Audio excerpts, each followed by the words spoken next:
अस्सलाम वालेकुम, welcome to novels narrative. कैसे हैं आप सब? उम्मीद करती हूँ कि खैर आफियत से होंगे। जी, तो आज हम स्टार्ट करने जा रहे हैं अपना न्यू नॉवल, लेकिन उससे पहले अगर आपने अभी तक चैनल सब्सक्राइब नहीं किया है तो जल्दी से चैनल सब्सक्राइब कर लें, बेल आइकन दबा दें ताकि हर आने वाली नई वीडियो आपको मिलती रहे। लाइक, कमेंट और शेयर करना मत भूलें, ठीक है जी। तो आप लोगों की राय मांगी थी मैंने, तो आप सबका वोट आया एपिसोड वाइज नॉवल की तरफ, तो मैंने कहा चलो जी स्टार्ट करते हैं। जैसी आप लोगों की डिमांड, मैं तो यहाँ पर अमल करने के लिए ही बैठी हूँ ना, आप लोग बस अमल नहीं करते। तो एपिसोड वाइज नॉवल में स्टार्ट तो कर रही हूँ, लेकिन जो मेन चीज़ है वो यही है कि ये टोटली आप लोगों के रिस्पॉन्स पर ही आएगा। बिकॉज़ आप लोगों को पता है कि एपिसोड वाइज नॉवल में खींचातानी करके भी एक हफ़्ता तो कहीं नहीं ना जाता। तो अगर एक हफ़्ते में अगर रिस्पॉन्स नहीं आ रहा तो चैनल तो डेड हो जाएगा। तो ये बहुत बड़े रिस्क की बात है, लेकिन फिर भी आप लोगों की चॉइस को मद्देनज़र रखते हुए मैं ये रिस्क ले रही हूँ। तो भी आप लोगों ने मुझे अच्छा अच्छा रिस्पांस देना है। अगर तो फर्स्ट एपिसोड पर आप लोगों का रिस्पांस अच्छा रहा तो इंशाल्लाह हम इसे कंटिन्यू करेंगे, वरना फिर शॉर्ट नॉवेल्स तो हमारे पास हैं ही, ठीक है जी। तो आप लोगों को नॉवल के बारे में थोड़ा सा बता देती हूँ कि एक गन पॉइंट निकाह बेस्ड स्टोरी है। जुनूनी, पागल, दीवाना, पोजेसिव हीरो है और सेकंड मैरिज है। इसके अलावा जो है किडनैपिंग बेस्ड भी है, चाइल्डहुड निकाह बेस्ड भी है। बहुत ही मज़े का नॉवल है। हीरो जो है वो एक्टर भी है, मॉडल भी है। बहुत ही कमाल की स्टोरी है, मुझे तो पर्सनली बहुत ही पसंद है ये स्टोरी। तो यकीनन आप लोगों को भी अच्छी लगेगी। बाकी जब आप लोग फर्स्ट एपिसोड सुनोगे तो आप लोगों को पता चल जाएगा कि किस तरह की है स्टोरी। आप लोग ज़रूर अपनी राय का इजहार करना। तो चले हम बगैर वक्त ज़ाये किए स्टार्ट करते हैं और देखते हैं कि हमारी आज की स्टोरी में क्या होता है। उसकी शूटिंग एक छोटे से शहर मुल्तान में थी। हालांकि उसने डायरेक्टर को बहुत फोर्स किया था कि मुल्तान से बेहतर ऑप्शन ढूंढे, मगर वो मुल्तान ही करना चाहता था। सैयद दुरेद बख्त एयरपोर्ट पर सख्त सिक्योरिटी में होटल हॉलिडे इन की तरफ चल दिया था। वो बहुत थका हुआ था, सिर्फ रेस्ट करना चाहता था। और वो ये भी जानता था शूटिंग सिर्फ 3-4 दिन की ही है, क्योंकि उसे सिर्फ 2-3 सीन ही देने थे।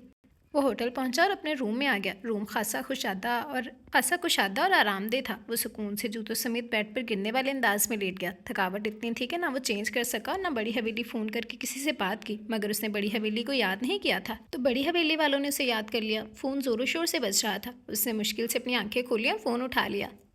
सलाम, उसने आहिस्तगी से कहा। बस सलाम चंदा, पहुंच गए हो खैरियत से? माँ ने मोहब्बत से पूछा। जी पहुंच गया हूँ, उसने बमुश्किल जवाब दिया, क्योंकि आंखें नींद से बोझल हो रही थी। खाना खाया मेरे बेटे ने? उन्होंने फिर से प्यार से पूछा। नहीं माँ, भूख नहीं, थक गया हूँ, रेस्ट करना चाहता हूँ। अरे तो पहले बताते दुरेद। चलो आराम करो, मैं सुबह फ़ोन करूँगी, उन्होंने उसके आराम का ख्याल करते हुए कहा और दुआएं देकर फ़ोन बंद कर दिया था, जबकि वो बेहोशों की तरह सो गया था। जानता था स्क्रीन पर आने के लिए उसका फ्रेश दिखना ज़रूरी है, और वो थका हुआ भी था। फ़ौरन नींद की वादियों में चला गया था। सुबह उठते ही उससे ट्रैवलिंग पर निकलना पड़ा। वो खासा बदमज़ा सा हुआ था। गाड़ी में बैठे वो इर्द गिर्द गुजरते रास्तों को तवज्जो से देख रहा था। अभी कुछ देर पहले उसने बड़ी हवेली में रहने वाली मकीनों से बात की थी और फिर नाश्ता किया था, और अब वो खामोशी से सफ़र की उकताहट को बर्दाश्त कर रहा था। दर हकीकत उसे सफ़र से चिढ़ थी, मगर उसका प्रोफेशन ऐसा था कि उसे सफ़र करना पड़ता था। गाड़ी अचानक रुकी तो उसने ड्राइवर को देखा। वहीद उसका पर्सनल ड्राइवर था। तभी उसके देखने पर गिड़बड़ाया। साहिब, गाड़ी गर्म हो गई है शायद, मैं देखता हूँ, अभी ठीक हो जाएगी, वहीद कहते साथ ही उतर गया था, जबकि वो मज़ीद बोरियत का शिकार हो गया। वो पहली बार मुल्तान आया था। अगर आधा मुल्तान सरसब्ज रोशनियों में भरा रंगीन था तो आधा गांव सा लगता था। और अब वो वीरान एरिया में खड़ा था, मगर कुछ ही फासले पर कॉलोनी थी। फर्निश्ड कॉलोनी उसे दूर से ही अच्छी लग रही थी, मगर अब उसकी तवज्जो वहीद पर गई थी। उसने सवालिया नज़रों से वहीद की तरफ देखा। साहिब, पानी नहीं है गाड़ी में, मैं वो सामने कॉलोनी है वहाँ पता करके आता हूँ। जल्दी आओ वहीद, मैं लेट हो रहा हूँ, रोहेल पहुँच गया होगा। उसने रोहेल के मैसेज का जवाब दिया और वहीद से कहा, जो सर हिलाते हुए वहाँ से चल दिया था। सैयद दुरेद बख्त सैयद राहत का इकलौता बेटा और बड़ी हवेली का लड़का था। सैयद राहत के 2 बड़े भाई थे, जिनमें से सैयद वारिस के 3 बच्चे थे, हाशिर, हैदर और अली से, जबकि दूसरे सैयद फवाद के 2 बच्चे सरीना और अहमद। तमाम बच्चों में दादा जान की जान बसती थी, मगर दुरेद बख्त की तो बात ही अलग थी। वो अपनी लापरवाह और साथ साथ हसास शख्सियत की बिना पर दादा जान समेत सबका लाडला था। हाशिर और सरीना की शादी दादा जान की ख्वाहिश पर हुई थी।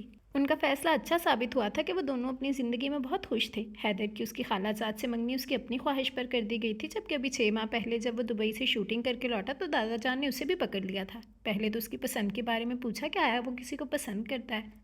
मगर चूंकि ऐसा कुछ नहीं था, उसे आज तक कोई लड़की अपने लिए पसंद नहीं आई थी, तो साफ इनकार कर गया। पर तभी दादा जान ने उसकी बात एलिजे से पक्की कर दी। अहमद अभी छोटा था तो वो पढ़ रहा था, उसे भी कोई एतराज़ ना हुआ कि कभी ना कभी तो ये स्टेप उठाना ही था, तो एलिजे क्यों नहीं। जबकि दूसरी तरफ दादा जान के इस फैसले पर एलिजे तो झूम उठी थी और उसकी गर्दन जो अपने हुस्न पर पहले ही अकड़ी हुई थी मजीद अकड़ गई थी कि ख़ानदान भर का सबसे डिमांडिंग लड़का उसका होने वाला था।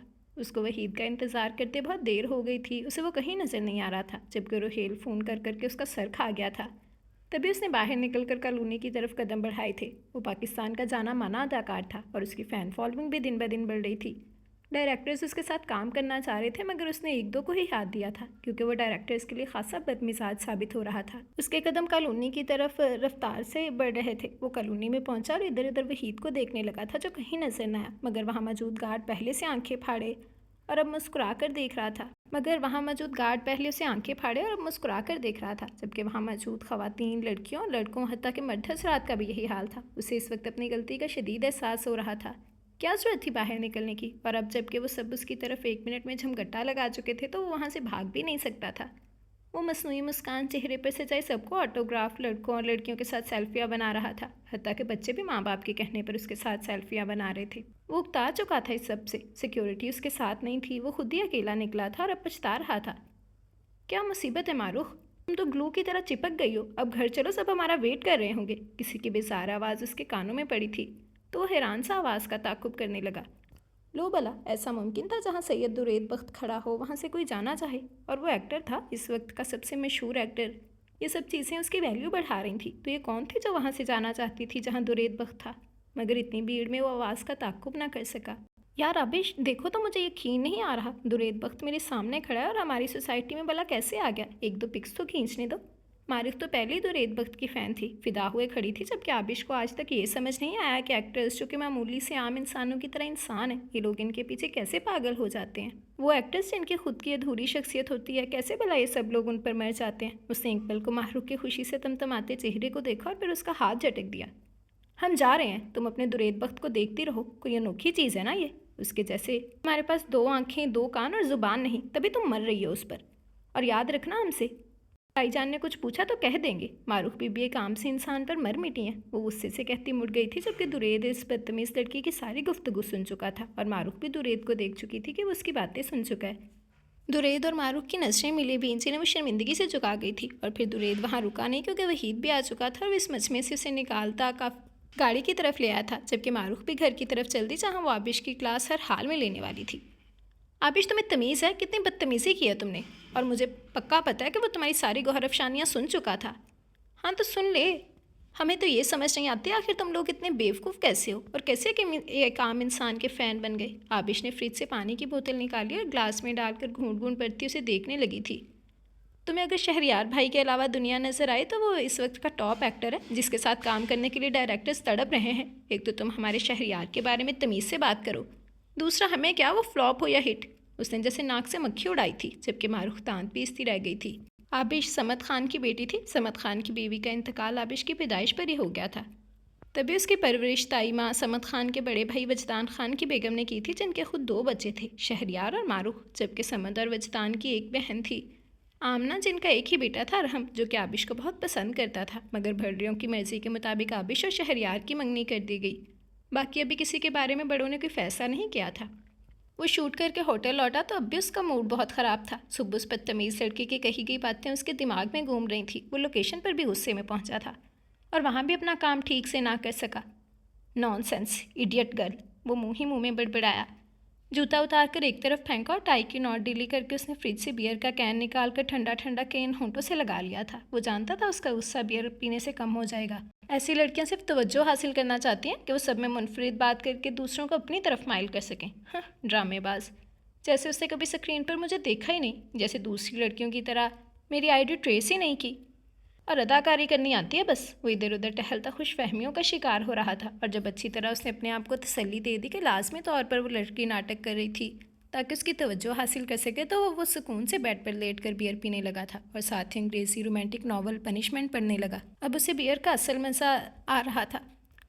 न जाने उसके दिमाग में क्या समाई थी, उसने सुबह सुबह रुहेल को फ़ोन करके कह दिया कि वो शूटिंग अब उसी सोसाइटी के बाहर करेगा जहाँ उसकी गाड़ी ख़राब हुई थी। बुलाशवा वो जगह बहुत खूबसूरत बनाई गई थी और उनके सीन के हिसाब से खासी मौजू भी थी। रुहेल खासी तरद्दुद के बाद माना था, मगर वो मान गया था क्योंकि सैयद दुरैद बख्त उसके साथ ये फिल्म कर रहा था, रुहेल दुरैद के साथ नहीं। अब उनकी शूटिंग उसी जगह होनी थी और जब से मारूफ को ये बात पता चली थी उसके तो कदम ही ज़मीन पर नहीं जम रहे थे। आबिश, हम भी चलेंगे शूटिंग देखने, उसने खुश होते हुए कहा। संडे का दिन था, सब अपनी मर्जी से उठकर आते और नाश्ता करके दोबारा अपने बिस्तर में घुस जाते। तकरीबन सभी नाश्ता कर चुके थे, माँ सिवाय शहरयार के जो भी सो रहा था। सपना है तुम्हारा, हम हरगिज़ भी फालतू लोगों को देखने नहीं जाएंगे, बेहतर है हम कुछ अच्छा काम करने घर में ही रहकर। अभी शटअप, तुम मेरे साथ जा रही हो और अब मैं कुछ नहीं सुनूंगी, मारूफ गुस्से से बोली थी। जब वो नहीं जाना चाहती तो तुम क्यों फोर्स कर रही हो, ताईमा ने लाड से उसके सर पर हाथ फेर कर कहा था। बचपन से वो यही प्यार देखती आई थी क्योंकि उसकी अपनी माँ उसकी पैदाइश पर ही वफात पा गई थी और ताईमा ने ही उसे पाला था। मम्मा कुछ नहीं होता, अगर ये मेरी बात मान भी लेगी तो वैसे भी शहरयार भाई की तो सब बातें मानती है। वो कहें दिन तो आबिश का दिन और वो कहें तो रात तो आबिश की रात। तो मैं भी तो उनकी बहन हूँ, माने मेरी बात भी। उसकी बात पर जहाँ आबिश ने सुर्ख चेहरे के साथ उसके टेबल पर रखे हाथ पर चुटकी काटी थी, वहीं ताईमा ने अपनी शर्मीली सी बहू को ढेर सारा प्यार किया था। मारूफ, यू जेलस, शहरयार की आवाज़ पर दोनों ने पलट कर देखा। वो रिलैक्स से ट्राउज़र और शर्ट में बहुत जच रहा था और ताईमा मुस्कुराती हुई किचन में चली गई थी। मारूफ का मुंह ही बन गया था और वो उठकर वहाँ से निकल गई, जबकि पीछे वो दोनों ही मुस्कुरा दिए थे। हम जाएंगे इसके साथ, आबिश ने चाय का कप होंठों से लगाते हुए शहरयार को जैसे इत्तला दी थी। हाँ तो जाओ, रोका किससे हैं, मगर फिर शाम में मेरे साथ डिनर याद रखना। उसने उसके लबों से लगा कप उसके हाथ समेत अपनी जानब खींचा और उसमें से एक सिप लिया था, जबकि आबिश ने शर्मा कर कप टेबल पर रख दिया था। पियो ना, चाय अच्छी लग रही है, उसने उसे टोका। ताईमा किचन में है, अच्छा नहीं लगता ऐसे, आप अपनी डालें केटल में से। चंदा, तुम्हारी ताई माँ को पता है उनका बेटा दीवाना है तुम्हारा, तुम खामखा हल्कान हो रही हो। वो दोबारा उसके हाथ में कप थमाकर उसे सिप लेने का इशारा करने लगा था और आबिश कैसे उसकी बात टाल सकती थी। सिप लेकर कप उसकी तरफ बढ़ा दिया और उसके हाथ से चाय पीने लगी थी और वो उसके हाथ से चाय पीने लगा था। अब डिनर फाइनल है, ओके रेडी रहना, शहरयार ने उसे उठते देख कर दोबारा याद दिलाया था। नहीं प्लीज़, आप हम पर इतने पैसे बिला वजह खर्च कर रहे हैं, इतनी मेहनत से तो कमाते हैं, उसकी फ़िक्र में बोली थी। शहरयार एक बैंक में मैनेजर की पोस्ट पर फाइज था और अच्छा खासा कमा लेता था, मगर उसकी ज़िंदगी उसकी फ़िक्र में हर वक्त घुलती रहती थी। मेरी नन्ही सी जान, कमा भी तो तुम्हारे लिए रहा हूँ ना, बस रेडी रहना, उसने प्यार से कहा था। नहीं शहरयार, बाबा जान गुस्सा होते हैं, जबकि अब शहरयार के माथे पर शिकने उभरने लगी, प्यार भरी नजरें नागवारी में बदलने लगी थी। जिन्हें देखते ही आबिश ने फ़ौरन हामी भर ली और शहरयार फिर से वही मोहब्बत लुटाती नज़रों से उसे देखने लगा था और वो मारूफ के कमरे में चल दी थी उसे बताने के लिए कि वो उसके साथ जाएगी। शाम 5 बजे उसका शूट था। हीरोइन रेडी थी, डायरेक्टर रेडी था, हत्ता के ऑडियंस भी रेडी थी, जबकि दुरैद बख्त अभी आए ही नहीं थे। वो कोफत से अनचाहे शख्स का इंतज़ार करने पर मजबूर थी, जबकि मारूफ खासी पुरजोश थी। और जैसे ही दुरैद की रेड ऑडी लोकेशन में दाखिल हुई, लोगों ने इस जानब दौड़ने की कोशिश की, मगर सिक्योरिटी ने रोक लिया। वो सबको हाथ हिलाता डायरेक्टर की तरफ बढ़ा जो उसके हाथ में स्क्रिप्ट दे चुका था और अब वो इसी चेयर पर बैठा कॉफ़ी पीते हुए स्क्रिप्ट पढ़ने लगा था। ये करने आए थे हम, आबिश गुस्से से मारूफ को देखकर बोली थी। सब्र करो और उसकी तरफ देखो, कितना हैंडसम है ना, और स्याह रंग कितना जच रहा है, और ऊपर से स्टाइल कितना है यार बंदे में। मारूफ उसको सताइशी नजरों से देखते हुए बोली थी। हाँ तुम इसकी तारीफ़ों में पुल बांधो, हमें तो कुछ खास नहीं लगता इनमें। हाँ, शहरयार भाई से निगाह हटे तो किसी और से फंसे, मारूफ उसे तो पाने के लिए बोली और वो तब भी गई थी और उसके शाने पर एक थप्पड़ लगा दिया था। हाय, अल्लाह ना करे हम किसी और से नज़र मिलाएं, हमें शहरयार ही बहुत है और वो बहुत ख़ास हैं, कम अज़ कम तुम्हारे इस पागल दरेद बख्श से। वो गुस्से में जो मुंह में आया बोल गई, ये जाने बगैर कि कोई उसके लफ्ज़ों पर कैसे पीछोताप खा रहा है। वो डिनर के लिए रेडी थी, लाइट पिंक कलर के ड्रेस में, ढीला सा जूड़ा बनाए, पिंक ही लिपस्टिक लगाए, वो गज़ब लग रही थी। शहरयार तो उसकी तारीफ़ों में ज़मीन आसमान एक कर देने वाला था। वो जब तक होटल ना पहुंची, शहरयार की तारीफ़ें ना रुकी थी। सीट पहले ही रिजर्व थी। वो दोनों हल्की फुल्की बातों में डिनर करने लगे थे। दुरैद वक्त ने आज से पहले इतनी सादगी में यूँ बेतहाशा हुस्न नहीं देखा था। वो बियर के छोटे छोटे घूंट भर रहा था, जबकि नज़रों की तपिश से आबिश को जला देना चाहता था। वो कितने पुरसुकून सीधे दुरैद के बगौल इस पुंजिए के साथ बैठी मुस्कुरा रही थी। उसके चेहरे पर बेसारी और ज़ुबान पर तलखी कहीं नहीं थी। वो कितनी हसीन लग रही थी, किसी भी मर्द को बेईमान कर देने की हद तक। वो शोला हुस्न थी जिसमें दुरैद धीमे धीमे सुलग रहा था। बात करते करते एकदम उसका छोटा सा कहका उभरा और उसके शानों पर फैला दुपट्टा ढलक गया। उसकी शफाफ चमकती गर्दन दुरैद वक्त के लिए आजमाइश सी बनने लगी थी, जबकि गर्दन पर मौजूद तिल और इस दिल को छूने की ख्वाहिश दुरेत में सर उठा रही थी। ये मंजर खूबसूरत था। वो दिलचस्पी से उसकी गर्दन देख रहा था कि शहरयार ने खलल डाल दिया। उसने दुपट्टे से उसकी गर्दन डाम दी, जो दुरेत को बिल्कुल पसंद नहीं आया। वो इस हाथ को ही काट देना चाहता था जिसने इस हसीन मंजर को ख़राब किया था। बियर का नशा खूब चढ़ रहा था और वो भी सोच रहा था उसको सोचने की ज़रूरत ही क्यों थी। उसे ये लड़की हरगिज़ पसंद नहीं थी, फिर उसके हसूल की ख्वाहिश क्यों सर उठा रही थी। आज उसका मुल्तान में आखिरी दिन था। 4 बजे उसका शूट था और फिर माँ के लिए उसने शॉपिंग करनी थी। शॉपिंग से फारिग होकर वो मॉल की तरफ चल दिया। वहीद उसके साथ ही था। उसे रात का कोई मंजर याद नहीं था कि उस अनजान लड़की के लिए क्या क्या सोच रहा था। वो नशे में था रात तक, मगर अब सारा नशा उतर चुका था। तभी वो सब भूले माँ के लिए और दादा जान के लिए शॉपिंग करने जा रहा था। रब से ट्राउज़र शर्ट में हुडी डाले गाड़ी से उतरा। उसने अपना चेहरा मास्क से छुपाया हुआ था ताकि कोई उसे पहचाने नहीं और वो सुकून से शॉपिंग कर सके। वो एक ज्वेलरी शॉप में चला गया और वहाँ पर मौजूद चूड़ियाँ देखने लगा। शहरयार, ये कितनी अच्छी है ना, जानी पहचानी चहकती हुई आवाज़ उसके कानों में पड़ी। उसे अपने बराबर खरी लाइट स्किन कलर के सादा से सूट में मौजूद उस चमकते चेहरे वाली लड़की को देखा था और फिर उस रिंग की तरफ जिसकी तरफ इशारा करके वो शहरयार को दिखा रही थी। चंदा, रहम करो इस गरीब बंदे पर। मेरी सारी तनख्वाह लगवा कर भी ये रिंग नहीं मिलनी मुझे। शहरयार की मोहब्बत लौटाती नजरें दुरेत को बहुत बुरी लगी। ना जाने क्यों उसने नफरत से शहरयार को देखा और फिर इस लड़की को जो उसे तो कम अज़ कम कुछ नहीं समझती थी, इस शख्स के सामने जो उसकी ख्वाहिश पूरी करने की इस्तात भी नहीं रखता था। दिस वन, आप इसको पैक कर दें। शायद वो उन पर अपनी बर्तरी साबित करना चाहता था। उसने सबसे महंगे हीरे की अंगूठी ऐसे खरीदी थी जैसे फल खरीदने आया हो। दोनों ने उसकी जानब देखा, मगर उसने सिर्फ शहरयार की तरफ देखा। अजीब जताती नजरें थी। शहरयार समझ ही नहीं सका था। चले हम। आबिश को वो शख्स बिल्कुल अच्छा नहीं लगा था। उसका अपने पैसे का दिखावा करना आबिश को एक आंख ना भाया। और फिर वो दोनों उस शॉप से निकल आए थे और दुरीत भी वो रिंग लेकर बाहर निकल आया। वो ये अंगूठी कभी नहीं खरीदता। वो अपनी माँ के लिए चूड़ियाँ खरीदने आया था। अंगूठियाँ ना उसे पसंद थी ना उसकी माँ को, मगर उसने फिर भी खरीद ली थी। वो अब तक अपने किसी अमल को समझ ही नहीं पा रहा था।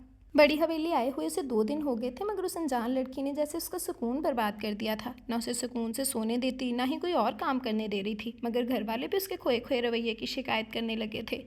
मगर वो इस वक्त अपनी कैफियत समझना चाह रहा था। रह रह कर उसे मुल्तान में गुजारे 4 दिन याद आ रहे थे कि वो लड़की उस जैसे शख्स को नज़रअंदाज किस तरह कर सकती थी। उसे ये बात ही बर्दाश्त नहीं हो रही थी कि कोई उसे नापसंद करता है। उस शहरयार के सामने उसकी वैल्यू कई गुना ज़्यादा है। कहाँ शहरयार और कहाँ वो। अगर हकीकत में ऐसा कुछ नहीं था, उसके सर्कल की हर लड़की उस पर मरती थी। उसकी गर्ल्स फ़ैन फॉलोइंग उसे ज़मीन से आसमान पर बिठा रही थी, तो ये लड़की जो कि उसके बकौल अदाकारी ही कर रही थी, मगर उसकी अदाकारी तो रेत बख्त को क्यों खल रही थी। वो सरथा में बियर के घूंट भर रहा था। अगले ही दिन नाश्ते के बाद दादा जान ने उसे अपने कमरे में तलब कर लिया था। जी दादा जान। उनके कमरे का दरवाज़ा खोलकर अंदर दाखिल हुआ। वो बेड पर बैठे थे जबकि उनका ख़ास मुलाजिम साइड पर खड़ा उनकी चाय बना रहा था। उसने चाय बनाई और दादा जान के हाथ में थमा दी। बख्त, आप कुछ लेंगे? उसने मुअद्दब होकर पूछा। घर में सब भी उसको दुरेत की बजाय बख्त बुलाते थे, यहाँ तक कि मुलाजिम भी। नहीं शुक्रिया। उसने हाथ उठाकर मना किया तो सर हिलाता बाहर निकल गया था। कैसी रही तुम्हारी शूटिंग? दादा जान ने चाय की सिप लेते हुए पूछा था। अच्छी थी। कल कोयटा जाना है शूटिंग के सिलसिले में। उसने आगे के प्रोग्राम से भी आगाह किया था। और मंगनी का कब इरादा है? मंगनी वो भी हो जाएगी, इतनी जल्दी क्या है? वो लापरवाही से बोला था। तुम्हें जल्दी ना हो कोई फ़र्क नहीं पड़ता, मगर मामला हमारी बच्ची का है। वो कब तक तुम्हारा इंतज़ार करेगी? उन्हें उसकी लापरवाही कुछ अच्छी ना लगी थी, जबकि वो भी खामोश हो गया था। आप क्या चाहते हैं? वो थोड़ी देर बाद बोला। उसका अंदाज़ पुरसोच था। मैं चाहता हूँ कि कोयटा से आने के बाद पहला काम तुम्हारी मंगनी होगी, फिर भले शादी तुम अपनी मर्ज़ी से कर लेना। दादा जान बोले तो वो धीरे से मुस्कुराया था। ठीक है, जैसा आप चाहें। करें आप लोग तैयारी, मगर मंगनी मेरे मुल्तान वाले बंगले में होगी। उसने अभी चंद दिन पहले ही उसी सोसाइटी में बहुत बड़ा घर खरीदा था। दादा जान ने हैरत से उसका चेहरा देखा, जैसे उसे जांचना चाह रहे हों, जबकि उसके चेहरे की मुस्कुराहट उन्हें अजीब लग रही थी। Multan is such A small city, मगर तुम्हारी ख्वाहिशें तो पूरी होगी, बेफिक्र रहो। वो मुस्कुराए तो वो भी पुरसुकून हो गया था। इस वक्त वो किचन में खड़ी पकौड़े बना रही थी, जबकि बाहर बहुत तेज़ बारिश हो रही थी। सर्दियों की बारिश थी तो मौसम बहुत ठंडा हो रहा था। मारूफ बाहर बारिश में जाने के लिए मचल रही थी और उसे भी घसीट रही थी कि बाहर आओ, जबकि वो इस सर्दी में किसी सूरत बारिश में निकलने का सोच भी नहीं सकती थी। ये नहीं था उसे बारिश पसंद नहीं थी, बल्कि उसे सर्दी ज़्यादा लगती थी। तभी सर्दियों की बारिश उसने कभी इंजॉय नहीं की थी। हाँ, गर्मियों में वो और मारूख अक्सर बारिश में नहाते थे। वो इनकार कर चुकी थी, तभी मारूख मुंह फुलाकर अपने कमरे में चली गई थी, जबकि वो उसको मनाने के लिए पकौड़े बना रही थी। शहरयार की बाइक का हॉर्न सुनकर उसने किचन से झांका तो वो सामने नजर आया। वो अपनी बाइक अंदर कर रहा था, जबकि सारे कपड़े भीग रहे थे और एक ही लम्हे में उसे छींकें भी शुरू हो गई थी। अब इस पकौड़ों को कड़ाही से निकाल कर बाहर आ गई, जहाँ वो अब छोटा सा बागीचा अबूर करके बरामदे में आ गया था, मगर वो थोड़ी थोड़ी देर बाद छींक भी रहा था। ये टॉवल ले लें। उसने टॉवल उसके हाथ में थमाई जिसे शहरयार ने मुस्कुराकर पकड़ा और एकदम छींका था और फिर हंसने लगा जबकि आबिश उसे घूर रही थी। सुबह से मौसम ख़राब था, आपको ज़रूरत ही नहीं थी जाने की, अब बीमार हो गए हैं, वो परेशानी से बोली थी। इट्स ओके चंदा, मैं अभी। वो फिर छींका था। हाँ दिख रहा है आप अभी ठीक हो जाएंगे, जाएं रूम में, हम आपके लिए सूप लेकर आते हैं और दवाई भी, और दाई माँ को भी आपकी शिकायत लगाते हैं, आप अपना ख्याल नहीं रखते। वो गुस्से से बोलकर दोबारा किचन में चली गई और वो मुस्कुराता हुआ अपने कमरे में चला गया था, जबकि साथ वाले बंगले के ऊपर वाले पोर्शन में खड़ा दुरेद ये सारा मंजर देख चुका था। वो आज सुबह मुल्तान आया था, उसने घर क्यों खरीदा था वो अच्छे से जानता था कि जब भी इस लड़की को या उसके निकम्मे आशिक को ये पता चलेगा कि इतना बड़ा बंगला जो काफ़ी अरसे से ऐसे ही पड़ा था क्योंकि किसी में इतनी इस्तात नहीं थी कि इसकी कीमत दे सकें और उसने चुटकियों में ख़रीद भी लिया था, तो चंद पल के लिए वो सोचेगी ज़रूर कि शहरियार और दुरेद वक्त में बहुत फ़र्क था, शायद ज़मीन आसमान का। उसने एक नागवार नज़र गेट के पास खड़ी बाइक पर डाली और फिर अंदर की तरफ बढ़ गया। रात तक सबने पहुंच जाना था और फिर 2 दिन छोड़कर वो ऐसा फंक्शन करने वाला था कि पूरा मुल्तान याद रखता, ख़ास तौर पर ये लड़की। आबिश, आबिश कहाँ हो यार? मारूफ पूरे घर में चीखती फिर रही थी। शहरयार जिसने बुखार की वजह से छुट्टियां ली हुई थी अपने रूम से ही चीखा था। मारूफ तुम्हारी आवाज़ निकली तो जान से मार दूंगा, जबकि वो भाई की धार सुनकर जुबान दांतों तले दबा गई थी और सामने मुस्कुराती आबिश को मुक्का दिखाने लगी जो उसके एकदम घबराने पर हंस रही थी। अब क्या तूफान आ गया? उसका फूला हुआ मुंह देखकर बोली। वो फिर भी कुछ नहीं बोली तो आबिश ने उसके आगे कान पकड़ लिए थे। हम तुम्हारे भाई की तरफ से माफ़ी चाहते हैं, अब तो मुँह ठीक करो प्लीज़, वो बोली जबकि मारूफ मुस्कुरा दी। उसमें एक बार फिर से एक्साइटेड भर गई थी। आबिश वो हमारे साथ वाला बंगला है ना? हाँ मिस्टर मास कल जो दुबई शिफ्ट हो गए हैं, वो कमरे में से सामान समेटते हुए बोली थी। हाँ वो पता है किसने ख़रीदा? रियली? वो सेल हो गया? बहुत ही खूबसूरत बंगला है, तुम्हें पता है तुम्हारे भाई को भी बहुत पसंद था। खैर जिसके नसीब में। आबिश मुस्कुराई तो मारूफ भी मुस्कुरा दी थी। हाँ शायद वो भाई के नसीब में नहीं था। मारूफ भी जानती थी शहरयार काफ़ी टाइम से पैसे जमा कर रहा था क्योंकि वो बंगला वो आबिश के लिए ख़रीदना चाहता था। उसने बैंक से लोन की भी दरख्वास्त की हुई थी। लिया किसने? आबिश ने पूछा। सैयद दुरेद बख्त, द फेमस स्टार, वो एक्शन करते हुए बोली थी और फिर उसके साथ बेड पर चत लेट गई थी। हाय आबिश, न जाने किसकी किस्मत में है वो बाकमाल शख्स, जबकि आबिश का मुंह ही बन गया था। उसे एक्टर से हमेशा से चिढ़ थी। और तुम्हें पता है कल उसकी इंगेजमेंट है। काश काश वो हमें भी इनविटेशन दें, कितना अच्छा होगा ना, मारूख सरदा बढ़ते हुए बोली जबकि आबिश एक लम्हे उसकी शक्ल देखकर ज़ोर ज़ोर से हंसने लगी थी। अच्छा सपना है मारूख, वेल डन, वो हंसती हुई बाहर आ गई जबकि वो अंदर जल कूद रही थी। और फिर वो मोजज़ा हो ही गया जिसका मारूख को इंतज़ार था। हैरत अंगेज़ तौर पर सैयद दुरेद बख्त की इंगेजमेंट का इनविटेशन कार्ड उनके घर आया था। सब घर वाले ही हैरान थे जबकि मारूख के कदम ज़मीन पर नहीं टिक रहे थे। कोई ज़रूरत नहीं जाने की, भला उन लोगों का हमसे क्या मुकाबला, गलती से आ गया कार्ड हमारे पास। शहरियार ने कार्ड को तख्त पर उछाला था। ओ नो भाई, कितना कीमती कार्ड है, मैं कल अपनी सब फ्रेंड्स को दिखाने वाली हूँ और मैं और आबिश जाएंगे भी, मारूख तेज़ी से कार्ड सीने से लगाते हुए बोली थी। दुरेद वक्त ये सारा मंजर मिरर वॉल के पीछे से देख रहा था। उसे इस वक्त शहरियार पर शदीद गुस्सा आया और उसके साथ खड़ी हाँ में हाँ मिलाती आबिश पर भी। मारिक तुम्हारे भाई ठीक कह रहे हैं, भला हम क्यों जाएंगे? आबिश तुम भाई की हमायत लेने आती है, मेरी कोई वैल्यू नहीं है तुम्हारी नज़र में, आप सब बेक हो जाएं, वो गुस्से से कहती अंदर चली गई, साथ कार्ड भी ले गई थी जबकि सब उसे देखने लगे। अगर आप लोग नहीं जाना चाहते तो मारूख और आबिश को भेज दें, बच्चियां हैं खुश हो जाएंगी, समद खान बोले जबकि वजदान ने भी छोटे भाई की हमायत करते हुए दोनों बच्चियों की इजाज़त दे दी। आबिश जाना तो नहीं चाहती थी मगर बड़ों को इनकार भी नहीं कर सकी। शहरयार को बहुत गुस्सा था, वो उठकर बगैर किसी से बोले अंदर चला गया जबकि आबिश फ़ौरन उसके पीछे गई थी। दुरेद भी उनका फैसला सुनकर पीछे हट गया था। अब उसे आबिश का अपने घर आने का इंतज़ार था। वो शीशे के सामने खड़ी खुद को देख रही थी। न जाने वो इतनी कंफ्यूज क्यों थी। एक तो उसका बिल्कुल भी दिल नहीं कर रहा था, दूसरा उसके जाने पर शहरयार कुछ खफा खफा सा लग रहा था।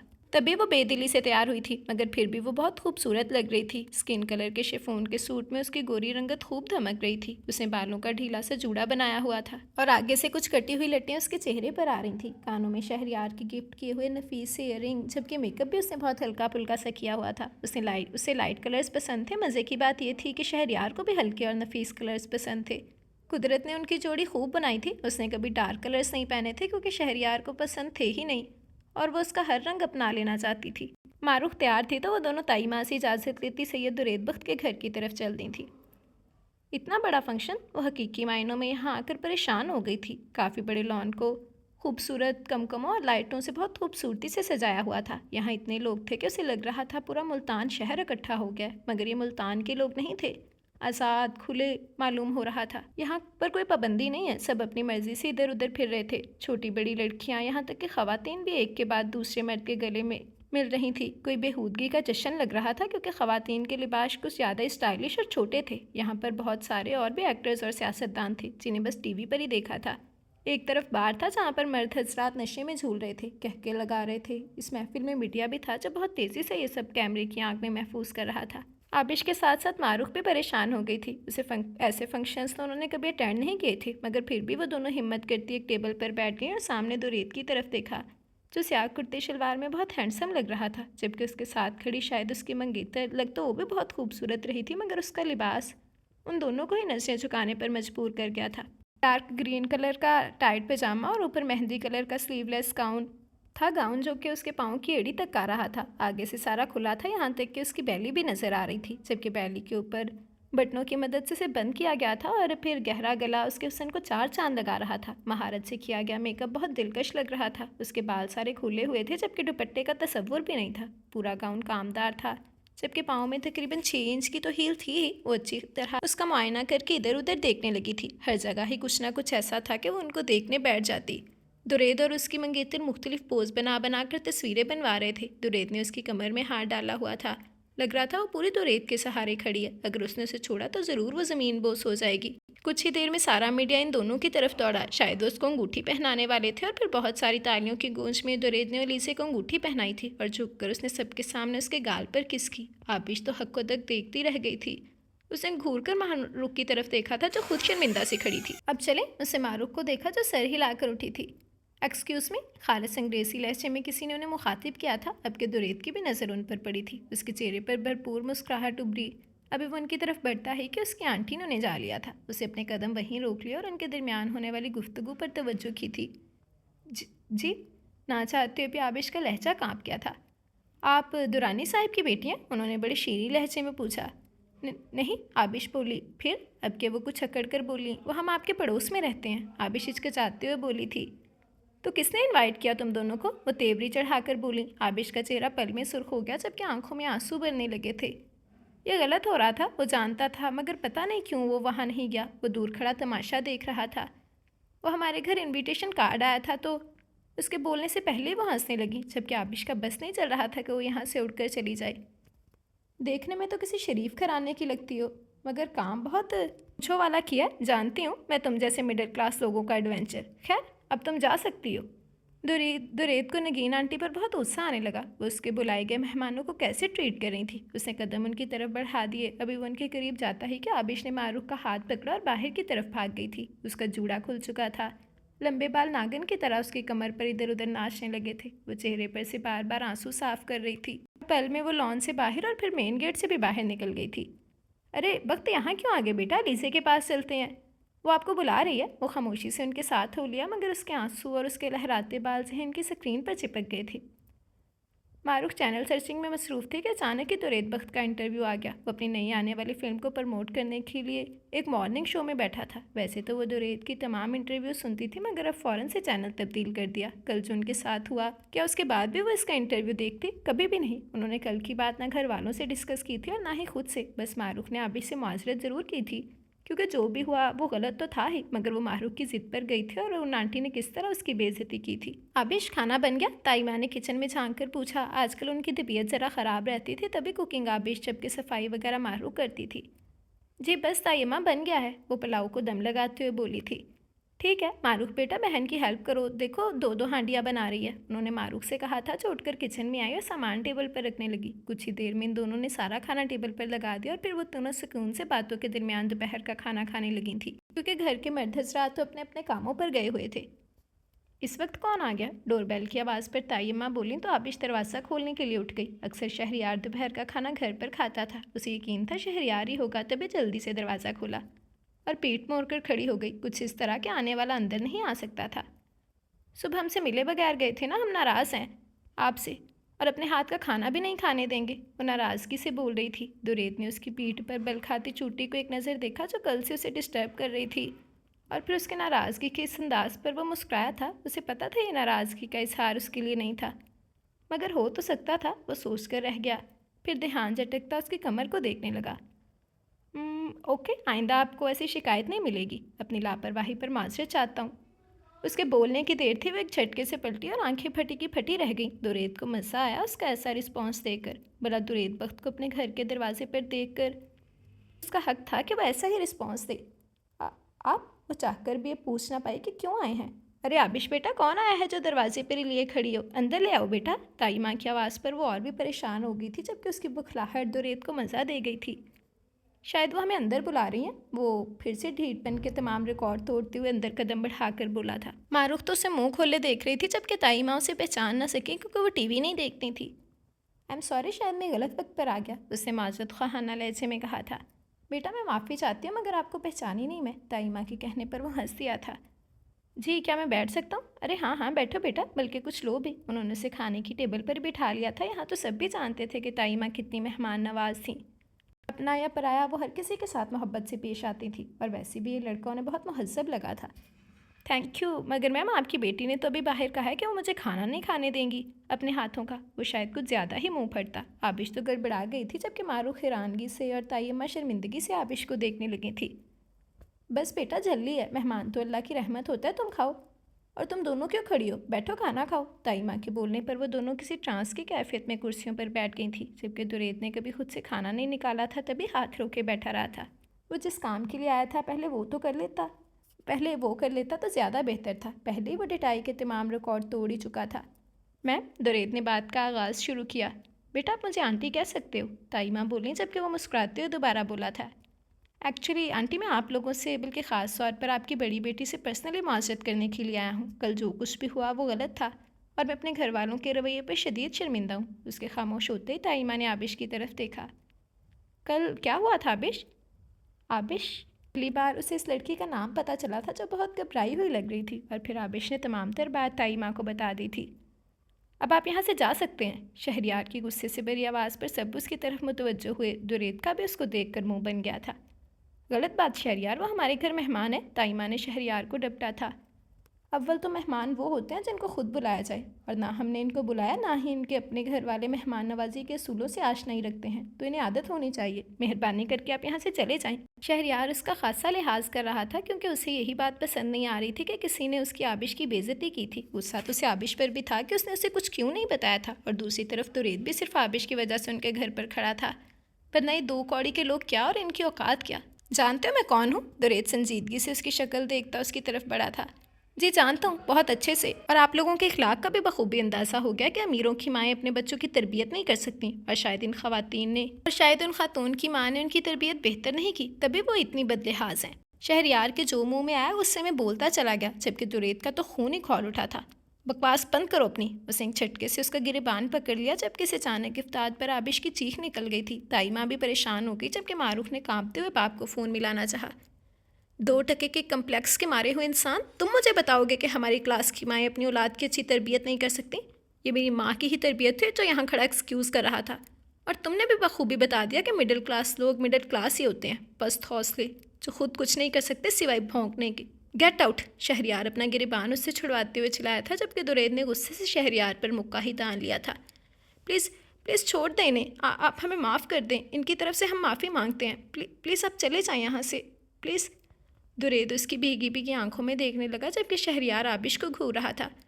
छोड़ूंगा नहीं तुम्हें मैं, तुम्हारी किस्मत बहुत अच्छी है, मगर ज़्यादा दिन नहीं रहेगी। अपनी बेइज्जती का बदला लिए बगैर मुझे सुकून नहीं आएगा। और फिर वो लंबे लंबे डग बढ़ता हुआ वहाँ से निकल गया था। शहरियार उससे सख्त खफा था। 2 दिन हो गए थे वो उससे कोई बात करने के लिए तैयार नहीं था, जबकि आबिश की जान पर बनी हुई थी। वो जानता था इस सारे किस्से में कम अज़ कम उसका कोई कसूर नहीं था। वो तो खुद नहीं जाना चाहती थी, मगर ये बात शहरियार को कौन समझाता। वो ऐसा ही था, छोटी छोटी बातों पर उससे खफा हो जाता, मगर उसके मनाने से जल्द मान भी जाता था। अब भी रात के डिनर के बाद सब अपने अपने कमरों में चले गए थे। ताया जान और बाबा को ये बात पता चली तो उन्होंने भी दुरेद वक्त पर गुस्सा किया था, मगर चूंकि आबिश का रोना बंद नहीं हो रहा था, तभी किसी ने भी बात को तूल ना दिया था। हाँ, अलबत्ता ताई माँ ने मारूख को खूब डांटा था। जो भी हुआ था सब उसकी जिद की बिना पर हुआ था। मारूख खुद भी बहुत शर्मिंदा थी। वो शहरियार के कमरे के बाहर खड़ी सोच रही थी कि वो उसको कितना डांटेगा। हाँ, ये गलती उसकी थी, उसे शहरियार से छुपाना नहीं चाहिए था। उसकी गुलाफी आंखों में फिर से आंसू भरने लगे। उसने बमुश्किल खुद को संभालते हुए दरवाज़ा खटखटाया था। कमिन। शायद वो जानता था बाहर कौन है, तभी फ़ौरन अंदर आने की इजाज़त दी थी। वो चेहरा झुकाए अंदर आ गई थी, मगर कुछ भी बोलने की सहमत नहीं हो रही थी। शहरियार बेड पर बैठा था, शायद वो कोई मूवी देख रहा था, तभी कमरे में सिर्फ एलईडी का साउंड था। बोलो क्या कहना है। जब वो अगले 10 मिनट में भी कुछ ना बोली तो शहरयार को खुद ही मुखातिब करना पड़ा।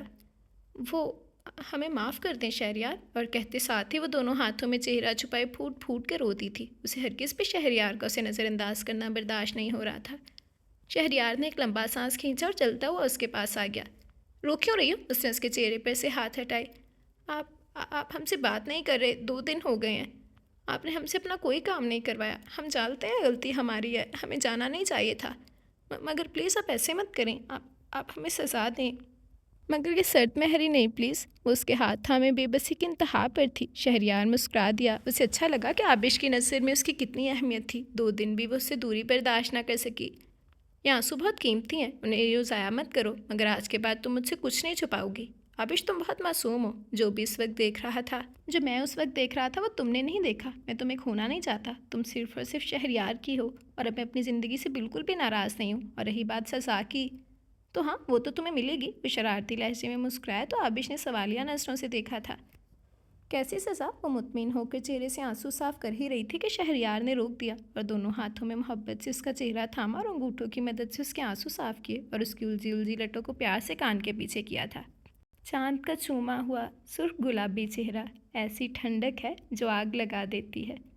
उसकी आंखों में देखता हुआ लो देते लहजे में बोला था, जबकि आबिश सुर्ख से उससे दूर हुई थी। माहौल में एक फसूसा फैल गया। शहरयार अब भी उसे देख रहा था। वो सज़ा बताई ना? आबिश ने उसका ध्यान बटाने की खातिर कहा था। वो जो उसके चेहरे के हुस्न में खो सा गया था, चौंक कर बोला था। ओह हाँ, तो आबिश जान, आपकी सज़ा ये है कि अभी इसी वक्त मेरे साथ आइसक्रीम खाने चलोगी? वो मज़े से बोला था। हाय नहीं प्लीज़, पिछली बार भी आपको डांट पड़ी थी, और इस वक्त अगर किसी को पता लग गया ना तो सब बहुत गुस्सा करेंगे। आबिश डरी गई थी उसकी फरमाइश सुनकर। यानी तुम चाहती हो मैं फिर से वैसा ही हो जाऊँ? शहरयार मसनूई गुस्से से बोला। मगर उसने कुछ बोलना चाहा। Let's enjoy the late night. छुपा कर डेट। उसने उसका हाथ पकड़ा, बाइक की चाबी उठाई और हंसकर बाहर निकल गया था। सब सो रहे थे जबकि आबिश कांप रही थी, और शहरयार को तो बहुत ही मज़ा आ रहा था। वो खामोशी से घर से बाहर निकल गए थे। उसे अभी कुछ ही देर में बड़ी हवेली के लिए निकलना था। माँ ने उसे मना भी किया कि कुछ देर आराम कर लो, फिर ड्राइव करनी है। मगर वो तो जैसे जलता बुनता फिर रहा था। वो ना चाहते हुए भी उनसे बदतमीज़ी करके वहाँ से निकल आया था, और अब वो बार में बैठा था। अजीब बार था। नीचे शरीफों का होटल था, जबकि ऊपर उस जैसे लोगों के लिए बार। वो सुकून से बियर पी रहा था। उसके दिमाग में शहरयार की बातें चल रही थी। उसको जैसे सुकून ही नहीं आ रहा था।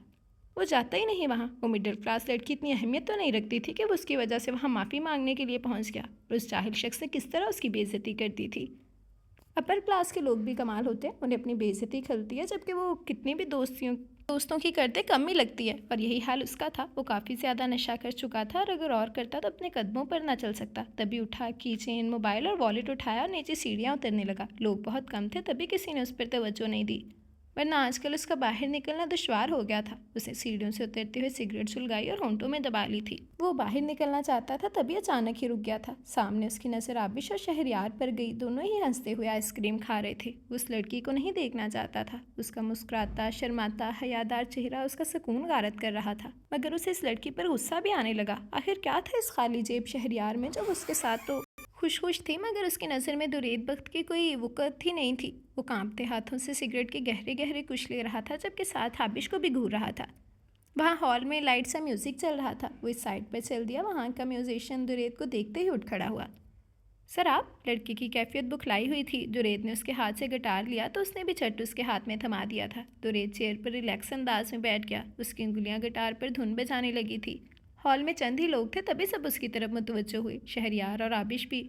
शहरयार ने गुस्से और ज़बत से इस शख्स को देखा जो उसे इस दुनिया में सबसे जहर लगता था, क्योंकि उसकी बोलती नज़रें आबिश पर उठती थी, और शहरयार को ये बात किसी सूरत बर्दाश्त नहीं थी। आबिश ने एक नज़र दुरेद को तो अगली नज़र शहरयार को देखा, और फिर नज़रें झुका ली। वो इस शख्स की वजह से अपना रिश्ता ख़राब नहीं कर सकती थी। जबकि दुरेद ने नशे से सुर्ख होती आंखों से आबिश को देखा। सिगरेट का आखिरी कुछ लेकर उसने दूसरे हाथ से माइक करीब किया था। सुना है लोग उसे आंख भर के देखते हैं, सो उसके शहर में कुछ दिन ठहर के देखते हैं। इतने खूबसूरत लहजे में पड़े गए फिक्रे पर आबिश ना चाहते हुए भी सर उठाने पर मजबूर हो गई। वो चाहकर भी उसकी आवाज़ के सहर से ना निकल सकी। सुना है रबत है उसको ख़राब हालों से, सो अपने आप को बर्बाद करके देखते हैं। गिटार की सहरंगेज़ धुन और इशार, उसकी आवाज़ बहुत खूबसूरत थी, मगर वो उसे ही देख रहा था। और फिर कुछ देर वो धुन बनाता रहा, जैसे उसके अगले मिसरे के इंतज़ार में जैसे सभी उसके अगले मिसरे के इंतज़ार में थे। सुना है बोले तो बातों से फूल जड़ते हैं, ये बात है तो चलो बात करके देखते हैं। और फिर वो गिटार उस लड़के के हाथ में देकर वहाँ से निकल गया था, जबकि उसे अपने पीछे गूंजने वाली तालियां साफ सुनाई दे रही थी, मगर उसे गर्ज नहीं थी। न जाने क्यों शहरयार को लगा जैसे वो इन मिसरों में कुछ कह गया है, जैसे वो कुछ बता गया है। शहरयार को बेचैनी सी होने लगी थी। वो बहुत तेज़ ड्राइव कर रहा था, मगर नशा आज उसे 3 नशे चढ़ गए थे, सिगरेट, हुस्न और शराब। वो तीनों का बोझ बेक वक्त उठा नहीं पा रहा था। तभी वो गाड़ी संभाल ना सका और गाड़ी घर से कुछ फासले पर एक दरख्त से टकरा गई थी, जबकि दुरेत वक्त ने बेहोश होने से पहले अपने चीखते फ़ोन को उठाकर कुछ कहना चाहा था। उसकी आंख खुली तो वो अपने कमरे में था। उसने इर्द गिर्द देखा, मगर ये बड़ी हवेली का कमरा था। उसे अंदाज़ा हो गया था यकीनन वो लोग उसे मुल्तान से बड़ी हवेली ले आए थे। उसने बाहरी होते सर को दोनों हाथों में गिरा लिया था। उसे यहाँ नहीं आना चाहिए था। वो क्यों आया था? वो क्या करेगा यहाँ? उसे लगा कुछ अहम तो मुल्तान में ही रह गया, और अगले लम्हे वो उठा। वो अब भी कल रात वाले लिबास में था। लिबास तब्दील करने की उसने अब भी जहमत नहीं की थी। अपना ज़रूरी सामान उठाया और रूम से बाहर निकल गया था। चंद पल के लिए उसके कदम लड़खड़ाए थे। नशा वो ज़्यादा मिकदार में कर चुका था, इसीलिए नीचे सब भी नाश्ता कर रहे थे। उसको आता देखकर माँ, जो किचन में उसके लिए अपने हाथों से नाश्ता बना रही थी, उसकी तरफ बढ़ी थी। उठ क्या मेरा बेटा? और ये क्या आपने चेंज नहीं किया? वो उसका हुलिया देखते हुए बोली। जा रहा हूँ मैं, वो उनकी तरफ देखते हुए बोला। कहाँ बेटे, आपका तो इन दिनों में कोई शूट भी नहीं है, और वैसे भी सर हुलिये में उठते साथ ही कैसे जा रहे हो चंदा? वो लाड से बोले, जबकि दुरेद मजीद कुछ ना बोला। आगे बढ़ा। अभी वो बाहर निकलता है कि दादा जान बोले, दुरेद कहाँ जा रहे हो? मुल्तान। वो अब खामोशी से सबको देखने लगा। वहाँ क्या काम है अब तुम्हारा? वो कुछ जांचती नजरों से उसे देखते हुए बोले। दादा जान, आप बहुत सवाल कर रहे हैं। मुझे बड़ी हवेली नहीं आना था, मैं वहीं रहना चाहता हूँ। किसी को क्या प्रॉब्लम है, मेरी समझ में ये नहीं आ रहा, वो झंझला कर बोला था। यही तो मैं जानना चाहता हूँ, क्यों तुम्हारा दिल मुल्तान में फंस रहा है? वजह बताना पसंद करोगे या मैं खुद मालूम करवा लूँ? उसकी फिजूल सी बातों पर गुस्से से बोले। सब खामोशी से सिर्फ इन दोनों को सुन रहे थे। तो आप पता करवा लें, मैंने रोका कब है? वो लापरवाही से बोला, जबकि राहत साहिब को बेटे का गुस्ताख लहजा बुरा लगा तो बोले, यू आर सो रूड दुरेद, and it's not good. Whatever. वो कंधे उचकाकर बाहर निकल गया था। उसे मुल्तान जाना था, कोई उसे रोक नहीं सकता था, ये बात साफ थी। क्लास में बहुत शोर था। कह कहों की आवाज़ें क्लासरूम से बाहर भी आ रही थी। लास्ट सेमेस्टर वाले फर्स्ट सेमेस्टर वालों की रैगिंग में मसरूफ़ थे। लास्ट सेमेस्टर के स्टूडेंट्स तमाम प्रोफेसर के मुंह लगे थे। तभी कोई कुछ ना बोला। वो अपने फ्रेंड के साथ क्लास की तरफ जा रही थी। जीन्स इसके घुटने फटे हुए थे, उस पर शर्ट, और शर्ट पर वो ट्रेडिश ब्राउन खुले बाल, सनग्लासेस लगाए। वो सबकी नज़रों में थी। वो क्लास में जैसे ही आई, सबकी नज़रें उस पर उठी, जबकि किसी की तो ठहर ही गई थी, हैरान परेशान सी नज़रें। मगर चंद लम्हों के लिए ही इन नज़रों ने उसकी जानब देखा, जो लापरवाही से अपना कोट उतार कर साइड पर रख रही थी। उसकी शर्ट के फटे हुए बाजुओं में से उसके नाम का टैटू साफ नजर आ रहा था। वो लापरवाही से हंस रही थी। उसने शर्ट का हुड अपने सर पर लिया और अपने दोस्त के कान में कुछ कहकर क्लास से निकल गया। उसके पास से गुजरा था। उसके हाथ में की रिंग था, चेन्स पर विश कंधा हुआ था। की रिंग बहुत खूबसूरत और दिलकश था। उसकी नसें की रिंग पर उठी और हैरत से की रिंग को देखने लगी थी। बुलाशबा उसी का नाम की रिंग पर कंधा हुआ था और कितना खूबसूरत लग रहा था। काश ये उसके पास होता। हाँ, ये उसके पास होना चाहिए था। उसे अपने नाम से इश्क था। उसका नाम बहुत यूनिक सा लगता था। उसके नाम का मतलब कितना दिलकश था। वो फ़ौरन उठी। अरे विश, कहाँ जा रही हो? नेहा ने पूछा था। आती हूँ, वो कहकर जल्दी से अपना कोट और बैग उठाकर उस लड़के के पीछे निकली। वो लड़का उससे खासा फासले पर था और फिर वो बास्केटबॉल के ग्राउंड में चला गया था, जबकि वो उसके पीछे तकरीबन भागी। वो ग्राउंड में तन्हा था। वो बॉल को बड़ी महारत से अपनी उंगली पर घुमाता और फिर दोबारा फर्श पर पटकता और फिर उछल कर गोल कर देता। इस बार बॉल विश के कदमों के पास आकर रुकी, जिसे उसने उठा लिया। वो उससे सिर्फ कीरिंग के बारे में जानना चाहती थी कि उसने कहाँ से लिया, और लाजमी तौर पर वो किसी लड़के का नाम नहीं था, तो शायद वो उसके लिए ज़ाया हो और वो उसे दे दे। उसने हुड उतार कर विश की तरफ सवालिया नज़रों से देखा था। हाय। विश ने 2 उंगलियां उठाकर उसे इशारे से हाय कहा था, जबकि वो उसे इग्नोर करता उसके हाथ से बॉल लेकर दोबारा खेलने लगा, जबकि विश ने कब्रू उठाकर उसकी तरफ देखा था। क्या उसे भी कोई इग्नोर कर सकता था? खैर, उसे भी इस बदतमीज़ लड़के से कोई फजूल बात नहीं करनी थी। वो तो बस कीरिंग के बारे में पूछने उसके पीछे आई थी। खैर, बात का आगाज़ भी करना था। तुम्हारा नाम क्या है? विश ने खुद ही डिटाई से पूछा था, जबकि मुकाबिल ने रुक कर 1 मिनट उसे देखा और फिर अपना बैग उठाते हुए उसके पास आया था। विश का शाह, वो सुकून से बोला और पास से गुजर गया था, जबकि उसकी तो आंखें ही फट गई थी। वो उसके पीछे बिला सोचे समझे दौड़ी थी। मगर विश मेरा नाम है। वो बाइक पर सवार हो रहा था। उसका सवाल बेवकूफ़ाना था। इस बात का एहसास उसे सवाल पूछने के बाद हुआ था। क्या विश नाम की कोई और लड़की नहीं हो सकती थी इस दुनिया में? मगर उसका नाम यूनिक था और वो अपने नाम की तरह बेपनाह हुस्न रखती थी, ये वो बखूबी जानती थी। तो क्या वो लड़की भी ऐसी खूबसूरत होगी जैसी वो है, उसे तजस्सुस हुआ। सॉरी, एक्चुअली मुझे इस कीरिंग के बारे में जानना था, ये आपने कहाँ से लिया? उसने लड़के की सर्द आंखों से गिड़बड़ाते हुए जल्दी से अपना मकसद बताया था। ये मैंने कहीं से लिया नहीं है, खुद बनवाया है। और फिर जन से बाइक उसके करीब से गुजर गई थी। मौसम बहुत अच्छा था। वो मारूफ से बहुत देर से कह रही थी आओ हम पार्क तक चलते हैं, मगर वो तो अपने ड्रामे देखने में मगन थी, जबकि उसका दिल मचल रहा था। उसे मारूफ को दफ़ा किया और बाहर आ गई। उनके छोटे से लॉन में पिंजरा रखा था जिसमें बहुत खूबसूरत 2 खरगोश थे, सफ़ेद सुर्ख आंखों वाले रुई के गालों जैसे खरगोश। उसने पिंजरा खोला और लेडी रैबिट को गोद में उठा लिया था। छोटी सी खरगोश ने उससे काफ़ी मानूस थी, उसकी गोद में आते ही मज़े से हाथ पाँव चलाने लगी, जबकि खरगोश उसके बकौल से घूर रहा था। आपको हम शहरयार के साथ घुमाने ले जाएंगे। और फिर वो उसे गोद में उठाकर ताई माँ के पास गई और उन्हें बताकर वो बाहर निकल आई। ठंडी ठंडी हवा चल रही थी। उसने खरगोशनी को मज़ीद खुद से करीब कर लिया। वो तेज़ तेज़ चल रही थी कि अचानक उसे रुकना पड़ा। उसे किसी ने पुकारा था। उसे पलट कर देखा तो रेत बख्त था, उसी की तरफ आ रहा था। वो भाग जाना चाहती थी मगर भाग नहीं सकी। वो वैसे ही खड़ी थी। उसके करीब आ गया। दुरेद के चेहरे पर उसके हाथ में खरगोश देखकर मुस्कुराहट नमूदार हुई थी। कैसे हैं आप? उसने आबिश की आंखों में आंखें डालकर कहा था। आबिश बगैर जवाब दिए पलट गई, जबकि दुरेद घूमकर उसके सामने आ गया था। हाल पूछना इतनी भी कोई मायूब बात नहीं कि आप जवाब ना दें, वो फिर से बोला। हम माशरत चाहते हैं मगर हम आपकी किसी भी बात का जवाब नहीं देंगे, वो अपने शाइस्ता लहजे में बोली, जबकि अजल से जज्बाती दुरेद को बात कुछ हजम ना हो सकी। मगर क्यों? हमारे शहरयार ने मना किया, वो सीधे सीधे बोली थी। तो वो इतनी ही बेवकूफ़, जबकि दुरेद को इस लड़की पर शहरयार का इतना इख्तियार पसंद ना आया था। तो यानी आप उसकी रिपोर्ट हैं, जो उसने कह दिया आपने मान लिया, वो चलकर बोला था। जी नहीं, हम रिपोर्ट नहीं हैं, हम उनकी इज्जत करते हैं और उनके मुंह से निकली हुई हर बात की भी, वो चिढ़कर बोली थी और फिर से जाने लगी थी, जबकि दुरेद ने उसे फिर रोक लिया। कमाल है, इतनी लॉयल्टी आज के दौर में, वैसे इसकी ज़रूरत नहीं मेरे ख्याल से अब आपको। वो दोबारा गहरी नज़रों से उसे देखने लगा, जबकि उसकी नज़रें आबिश को कन्फ्यूज़ कर रही थी। वो कुछ ना बोली। अचानक ही दुरेद का फ़ोन बजने लगा। उसने नंबर को एक नज़र देखा। वो ये कॉल मिस नहीं कर सकता था, वरना इस वक्त कर देता।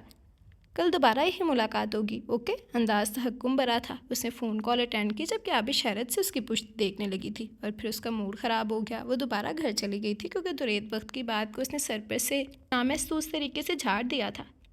हाँ बोलो। गलत शख्स गलत टाइम पर फ़ोन करने वाले बेगैरत इंसान, दुरेद गुस्से से बोला था। मैं हूँ वक्त। शाह ने जैसे उसे बताना ज़रूरी समझा था। हाँ तो अचार डालूँ तुम्हारे गुस्से का? मैं गुस्से में हूँ वक्त। शाह ने जैसे उसे बताना ज़रूरी समझा। हाँ तो अचार डालूँ तुम्हारे गुस्से का? बना बनाया सीन बर्बाद कर दिया। उसे अब भी गुस्सा आ रहा था। तुम शूट पर थे? शाह ने पूछा। उसे अच्छा नहीं लगा उसके काम में खलल डालना। नहीं, खैर बताओ क्यों याद किया मुझे और गुस्सा क्यों है? दुरेद रिलैक्स होकर सोफे पर बैठ गया था। मैंने उसे देखा। शाह ने सामने रखी तस्वीर को घूरा। अच्छा, तो वो चुड़ैल पाकिस्तान नोश फरमा गई हैं? दुरेद बदमज़ा सा हुआ। हाँ। तो गुस्से की क्या बात है इसमें? दुरेद को उसके गुस्से की वजह समझ न आई थी। बेहयाई का सैंपल लग रही थी। मुझे लगा उसने तुमसे क्लासेस ली हैं। शाह का गुस्सा था कि कम होने में नहीं आ रहा था। ओह, मैंने कब बेहयाई की? दुरेद तो शॉक्ड ही रह गया था। जो तुम अपनी हीरोइनों की बाहों में बाहें डालकर उन्हें हर सीन में अपना यकीन दिलाते हो, तो क्या बड़ी हयादार बात है? शाह तबकर बोला था। तो स्टाइल है, तेरे भाई पर हज़ारों मरती हैं। खैर मेरी तारीफ छोड़, ये बता के ऐसा कैसे हो गया? She such A shy girl. दुरेद को हैरत हुई थी सुनकर, तभी हैरानगी से बोला था। हवा लगी है, मगर मेरा नाम भी हरम है। ऐसा मज़ा चकाऊंगा कि सदियों याद रखेगी और दोबारा मुझसे मेरी होकर मिलेगी। गुड लक, दुरेद ने मुस्कुराकर कहा तो शाह इस बात में सर हिलाता फ़ोन बंद कर गया था। अगले दिन वो टी शर्ट और जीन्स में उसके पास से गुजर गई थी। शाह का उसे देखकर खून ही तप गया। टी शर्ट हरगिज़ भी इस लायक नहीं थी कि उसे सरेआम पहना जाता। वो क्लास की तरफ जा रही थी, जबकि शाह भी अपनी लाइब्रेरी की तरफ चला गया था। उसका थीसिस कंप्लीट होने वाला था, तभी वो डेली यूनिवर्सिटी आ रहा था, वरना वो अक्सर गायब रहता था। लाइब्रेरी में भी उसे आधा घंटा हुआ था कि विश आराम से चलती हुई आई। उसके हाथ में बुक्स थीं। उससे एक बुक इशू करवाई और उसे लेकर बिल्कुल उसके सामने वाली टेबल पर बैठ गई थी। ये कोई रोमांटिक नावल था। फ्रंट पेज पर ही काफ़ी बेहुदा था। वो सुकून से नावल पढ़ रही थी, जबकि शाह भी अपने काम में मगन हो गया था। वो इस बेहुदा लड़की की तरफ देखना ही नहीं चाहता था कि उसका खून खौले, मगर विश की नज़रें उस पर पड़ गई थी। तभी वो अपनी जगह से उठकर उसके सामने आकर बैठ गई। वो खूबसूरती से मुस्कुरा रही थी। आपने कभी कोरा रेली को पढ़ा? वो उसे ऐसी बात कर रही थी जैसे परसों की शनासाई हो। मैं नॉवेल्स नहीं पढ़ता, उसे सर्द लहजे में जवाब दिया। और आपकी विश? अचानक ही विश पूछ उठी थी। नहीं, वो मुझे पढ़ती है। फजूल, बेकार और झूठी कहानियाँ नहीं, शाह ने तपे हुए लहजे में कहा, मगर वो मुस्कुरा दी थी। उससे कहिएगा स्वीट टेम्पटेशन बाय कोरा रेली पढ़े, ये एक अच्छा नावल है। और आपको एक बात कहना चाहूँगी। कॉम्प्लीमेंट समझ लीजिएगा, हकीकी ज़िंदगी खासी तल्ख है और जब लोग छोटी सी उम्र में तलखियाँ बर्दाश्त कर ले तो वो फजूल, बेकार और झूठी कहानियाँ पढ़ने लगते हैं। जब आप भी उकता जाएँ तो ज़रूर ट्राई कीजिएगा। और फिर वो उठकर चली गई थी जबकि वो उसकी पुश्त को देख कर रह गया था। उन्हें जो नाज है खुद पे नहीं वो बेवजह मोहसिन, कि जिसको हमने चाहा हो वो खुद को आम क्यों समझे। उसने डायरी पर शेर लिखा और उठ गया था। वो नहीं आई थी। अगले दिन तो क्या, वो उससे अगले 4 दिन भी घर से बाहर नहीं निकली थी। दुरेद उसके डर को समझकर मुस्कुरा देता, मगर जब जब वो ग्लासवाल से आबिश और शहरयार को इकट्ठे देखता, ना जाने क्यों उसका दिल करता वो छीन ले, वो शहरयार से उसको छीन ले। उसके वजूद में शहरयार के नाम की आग ना जाने क्यों भड़कने लग गई थी। वो सुबह बड़ी हवेली पहुंचा था और शाम तक उसे फिर निकलना था कराची के लिए। रहेल ने सेट अरेंज कर लिया था, कल रात ही उसे इतला दे चुका था, इसलिए वो बड़ी हवेली आ गया ताकि शूट पर जाने से पहले माँ से मिल ले। वो सोकर उठा तो दोपहर हो चुकी थी। वो नीचे आया, माँ उसे देखकर एकदम ही बहुत खुश हो गई थी और उसके लिए नाश्ता बनाने चली गई। दादा जान भी वहीं बैठे थे। हाशिर और हैदर ऑफिस गए हुए थे, जबकि बाकी सब भी अपने अपने कामों पर निकले हुए थे। दादा जान के साथ अलीसे भी बैठी थी। वो बड़े हॉल में आ गया था। हाय बख्त, अलीसे ने उठकर उसे गले लगाया था, जबकि वो उससे मिलकर दादा जान से मिला और वहीं बैठ गया था। बख्त, तुम्हारी फ़्लाइट कब की है? अलीसे ने उससे पूछा, जिसके सामने माँ नाश्ता रख रही थी। रात 8 बजे की, उसने टोस्ट पर जैम लगाते हुए कहा। ओके, फिर बाकी सारा टाइम तुम मेरे साथ गुजारोगे? जब से हमारी इंगेजमेंट हुई है तुमने 1 मिनट भी मेरे साथ नहीं गुजारा। अलीज़ा उससे शिकवे करने लगी थी। मेरे पास टाइम नहीं है यार, डेट्स वाई। उसे टालने लगा था। बेटा जी, वक्त यहाँ किसी के पास नहीं है, निकालना पड़ता है। दादा जान ने भी बीच में बोलना ज़रूरी समझा था, जबकि अलीज़े दादा जान की हमायत पाते ही खिल उठी थी और फिर दुरेद को ना चाहते हुए भी हार माननी पड़ी थी। तुम्हारे पास 10 मिनट है, रेडी हो जाओ, मुझे शॉपिंग भी करनी है और फिर पैकिंग भी। ओके, अलीसे कहकर जल्दी से अपने रूम की तरफ भागी थी। तुमने शादी के बारे में क्या सोचा? दादा जान के अचानक सवाल पर मुस्कुरा दिया। करूँगा, करनी तो है। गुड, मगर कब तक? दादा जान ने जानना चाहा। यार दादा जान, अभी इस मंगनी को लेकर सेटिस्फाइड नहीं हूँ, आप शादी तक पहुँच रहे हैं। उसने हकीकत बताई थी। मतलब क्या है तुम्हारा? अभी 1 हफ्ता तुम्हारी मंगनी को हुआ है और तुम यहाँ बैठकर मुझे ये बता रहे हो कि तुम सेटिस्फाइड नहीं हो। दादा जान को गुस्सा ही आ गया था।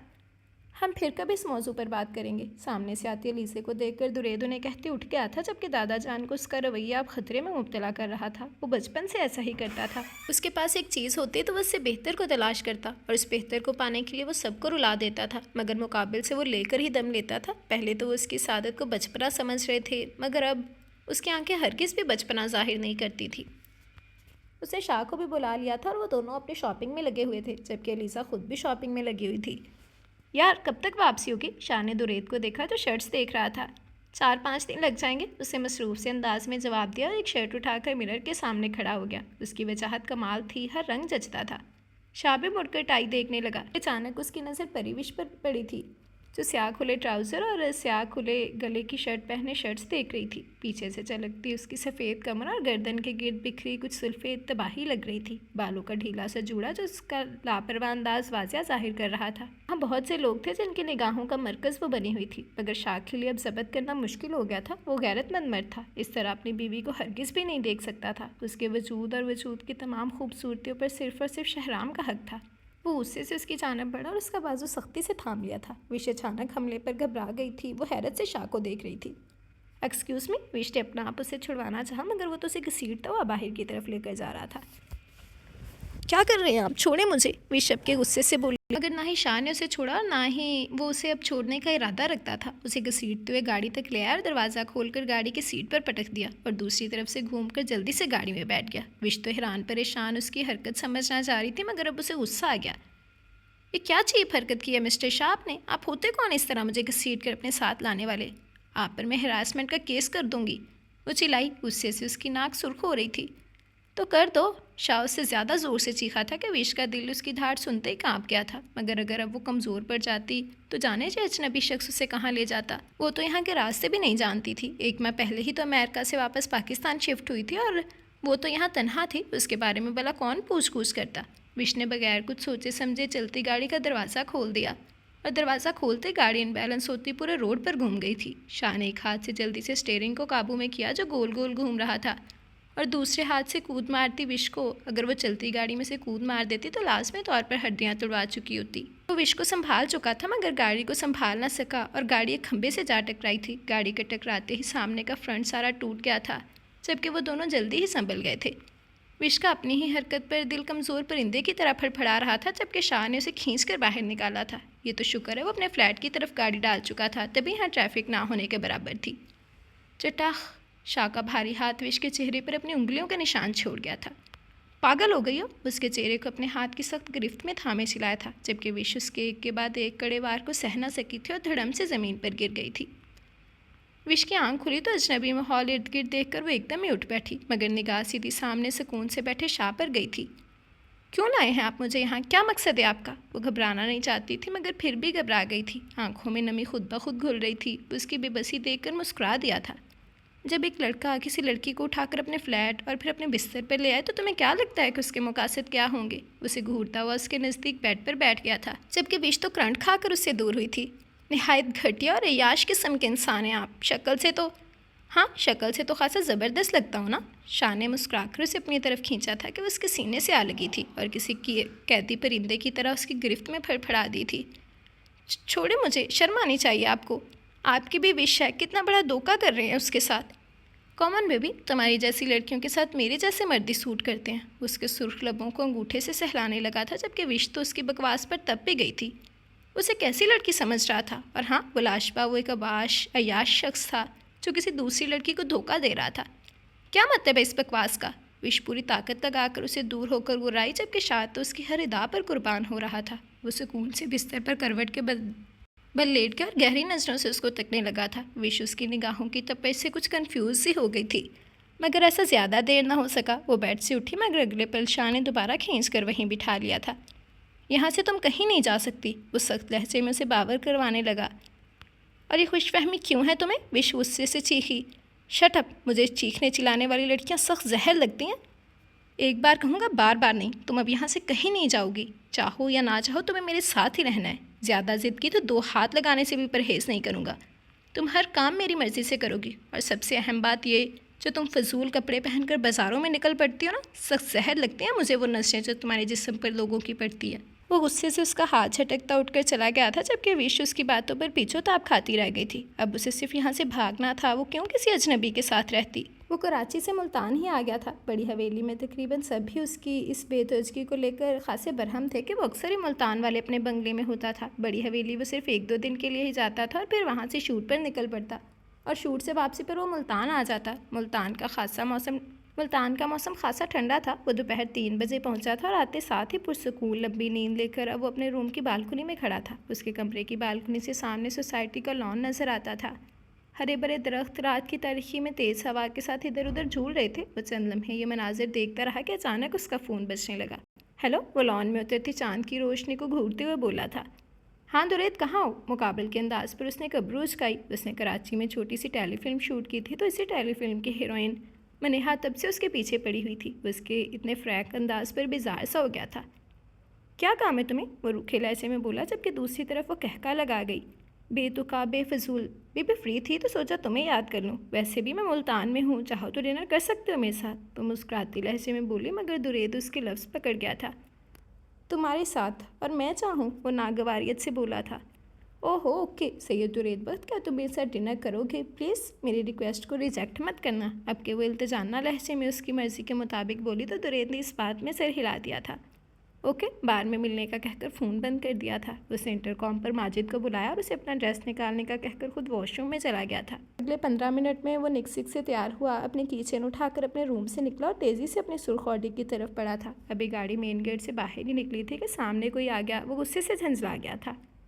क्या मुसीबत है? कौन है? वो चीखा, मगर जैसे ही नज़र पाँव पकड़े बैठी आबिश पर पड़ी, वो तीर की तेज़ी से बाहर निकला था। ओह गॉड, तुम यहाँ क्या कर रही हो इस वक्त? और लगवा ली चोट? आंखें भी क्या आपने उस शहरियार के हाथ में थमाई थी? वो गुस्से से बोला था, मगर जब उसकी सुर्ख आंखों में देखा तो खुद पर काबू किया। वो नाजुक सी लड़की थी, भला उसका गुस्सा कैसे बर्दाश्त करती? उसने उसके पाँव को पकड़ा।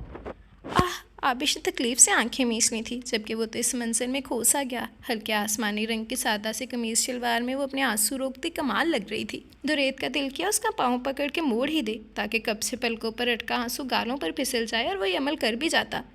छोड़ो इसका पाँव, शहरियार गुस्से से बोला, जबकि आबिश उससे अपना पाँव छुड़वाती उठने की कोशिश करने लगी, मगर उठा ना गया। उसकी गाड़ी के टायर के नीचे उसका पूरा पाँव दब गया था और अब सूज गया था। दुरैद उसका पाँव छोड़कर उठ गया।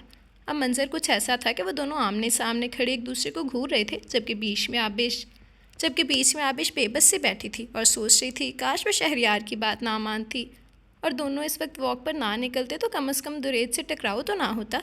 दुरेद बख्त, अपने हाथों को काबू में रखो। ये तुम्हारी किसी फिल्म की शूटिंग नहीं चल रही जिसमें तुम अपने इस जज्बातीपन का इजहार करोगे और मैं बेगैरतों की तुम्हें तुम्हें अवार्ड दूंगा। शहरयार जहरीले लहजे में बोला। उसने आबिश को उठाने की जहमत नहीं की थी, ना ही दुरेद ने आबिश पर दूसरी नज़र डाली थी। शहरयार की बातें दुरेद का खून खोला गई थी। उसने गुस्से से लम्हे में उसका गिरेबान जकड़ लिया था। गैरतमंद शहरयार, तुम्हारी गैरत की तो मैं धज्जियाँ उड़ा दूंगा, और रहा सवाल इसको हाथ लगाने का तो तुम देखते जाओ मैं क्या करता हूँ। पकड़ कर रोओगे। झटके से उसका गिरेबान छोड़ता वो अपनी गाड़ी में आकर बैठा और गाड़ी स्पीड से बाहर निकल गई थी, जबकि आबिश की चीखें निकल गई थी।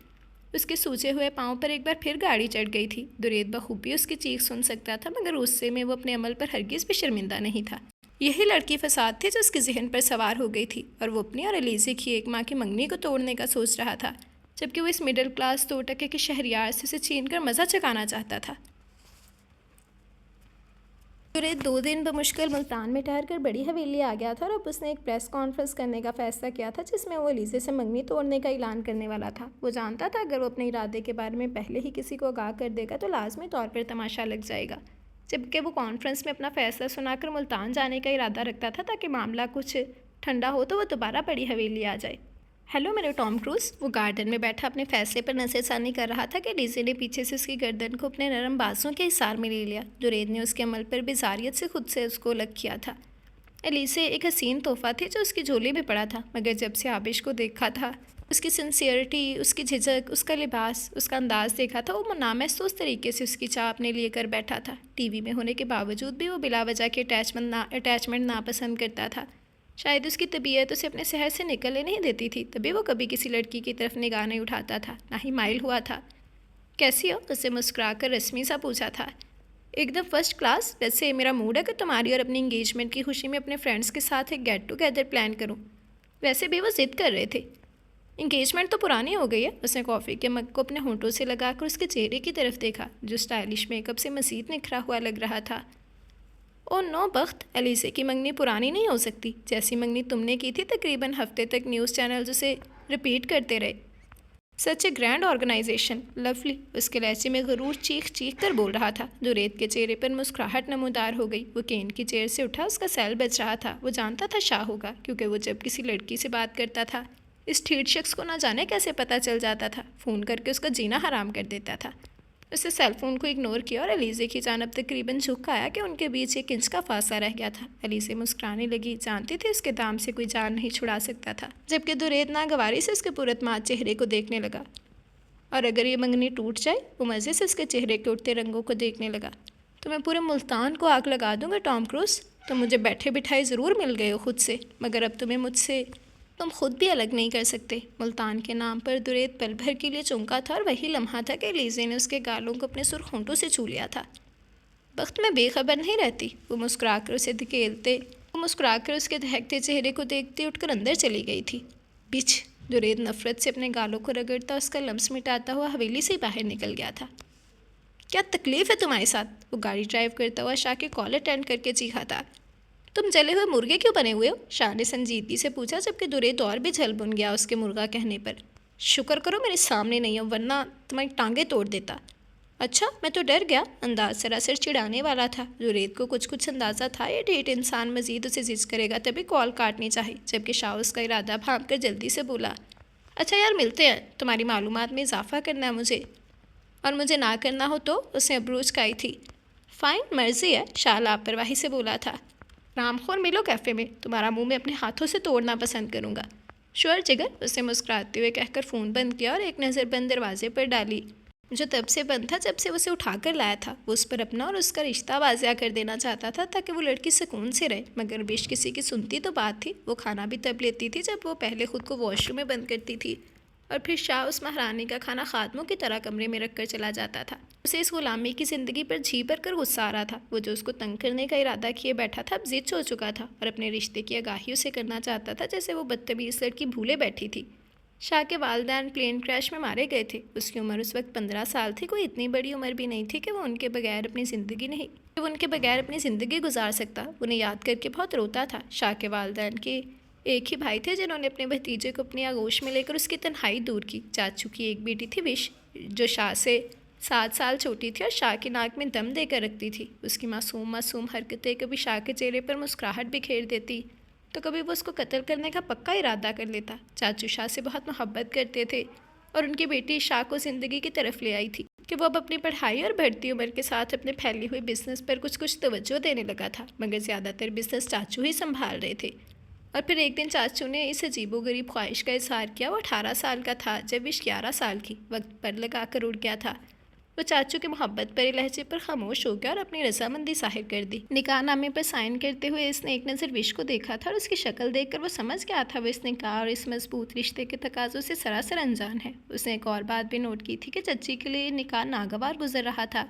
पहले भी वो शाह को कुछ खास पसंद नहीं करती थी और फिर वक्त के साथ साथ शाह के दिल में विश की मोहब्बत जड़ें बिखेरने लगी थी। अगर वो अपनी मोहब्बत का इजहार ना कर सका और ना विश को अपने और उसके दरमियान मौजूद रिश्ते का एहसास दिला सका। चच्ची विश को लेकर घर से चली गई थी। कहाँ किसी को कुछ नहीं पता था। चाचू क्यों खामोश थे उसकी समझ से बाहर था और ना ही चाचू ने उन्हें ढूंढने की कोशिश की। बस इतना कह दिया कि वो खुद आएगी, मगर शाह ने फिर भी विश को ढूंढने में कोई कसर नहीं छोड़ी थी। मगर ना विश ने मिलना था और ना वो मिली। मगर इतने अरसे में शाह का दिल सिर्फ विश के लिए धड़क रहा था। उसके दिल में विश की मोहब्बत मजबूत से मजबूतर होती जा रही थी और इस दिन वो विश को देखकर हैरान ही रह गया था। उसके लबों के बिल्कुल साथ दाएं तरफ तिल इस बात का मुकम्मल सबूत था कि वो उसी की विश है, मगर वो सर से पैर तक बदल चुकी थी, बहुत बदल चुकी थी।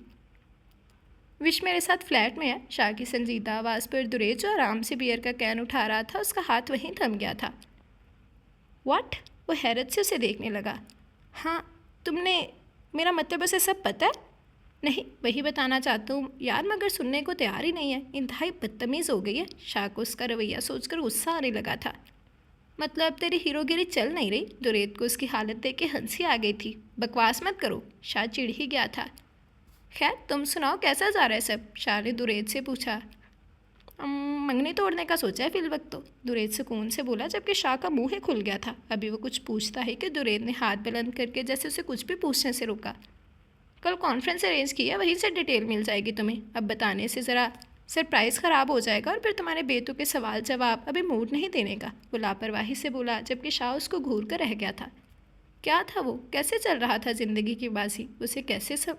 उसे समझाना चाहता था, मगर अफसोस के वो चाहकर भी समझा ना सका। उसने दरवाजे से बाहर झांका, जहाँ अब कोई नहीं था। ना जाने वो घटिया उबाश इंसान कहाँ दफ़ा हो गया। पर मेरा क्या, मुझे तो यहाँ से भागना है। वो जल्दी से डोर ओपन करके बाहर आ गई। बड़ा सारा लाउंज अबूर करके वो फ्लैट के दरवाजे के पास आ गई थी।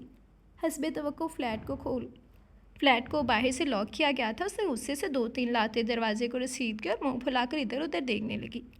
कमीना, जलील बंद कर गया। वो बड़बड़ाकर गुस्से से इधर उधर खिड़की तलाश करने लगी थी और फिर कुछ कोशिश के बाद वो कामयाब हो ही गई थी। मगर अफसोस, फ्लैट काफ़ी ऊंची मंजिल पर था। वो लाउंज में एक तरफ बनी बालकनी में आ गई, जिसके आगे ग्रिल थी और ग्रिल के बिल्कुल नीचे से खासा मोटा पाइप गुजरता था। अगर उसे जिम्नास्टिक आती होती तो वो ज़रूर यहाँ से भाग सकती थी, मगर वो बालकनी में से नीचे कूदने पर उतरने की कोशिश करती तो लाजमी तौर पर गिर जाती और फिर उसकी नाजुक लाश हज़ारों टुकड़ों में बढ़ जाती। वो खौफ से नीचे गुजरती गाड़ियों को देखने लगी थी। स्याह चादर ने आसमान को ढांप लिया था और रात होते ही सर्दी भी बढ़ने लगी थी। चांद बादलों से ढका हुआ था। वो शदीद बुज़दिल थी। उसका छोटा सा दिल उसे चीखे मार मार कर ये बात समझाना चाह रहा था, मगर वो उसे डपटती। खिड़की से ईद में जाते पाइप को देखते हुए ध्यान से ग्रिल पर कदम जमाती दूसरी तरफ उतरी थी। कम अज़ कम वो एक अनजान शख्स के साथ तो किसी सूरत नहीं रह सकती थी, बदले में चाहे मौत कबूल थी। सोचते ही उसका दिल धड़क उठा था। बड़ी जवानी में मर जाऊंगी। उसके हाथ बेजान होने लगे और वो घबराकर ग्रिल की दूसरी जानब आ गई थी और गहरे गहरे सांस लेती भागती दौड़ती गाड़ियों को फिर से देखने लगी थी।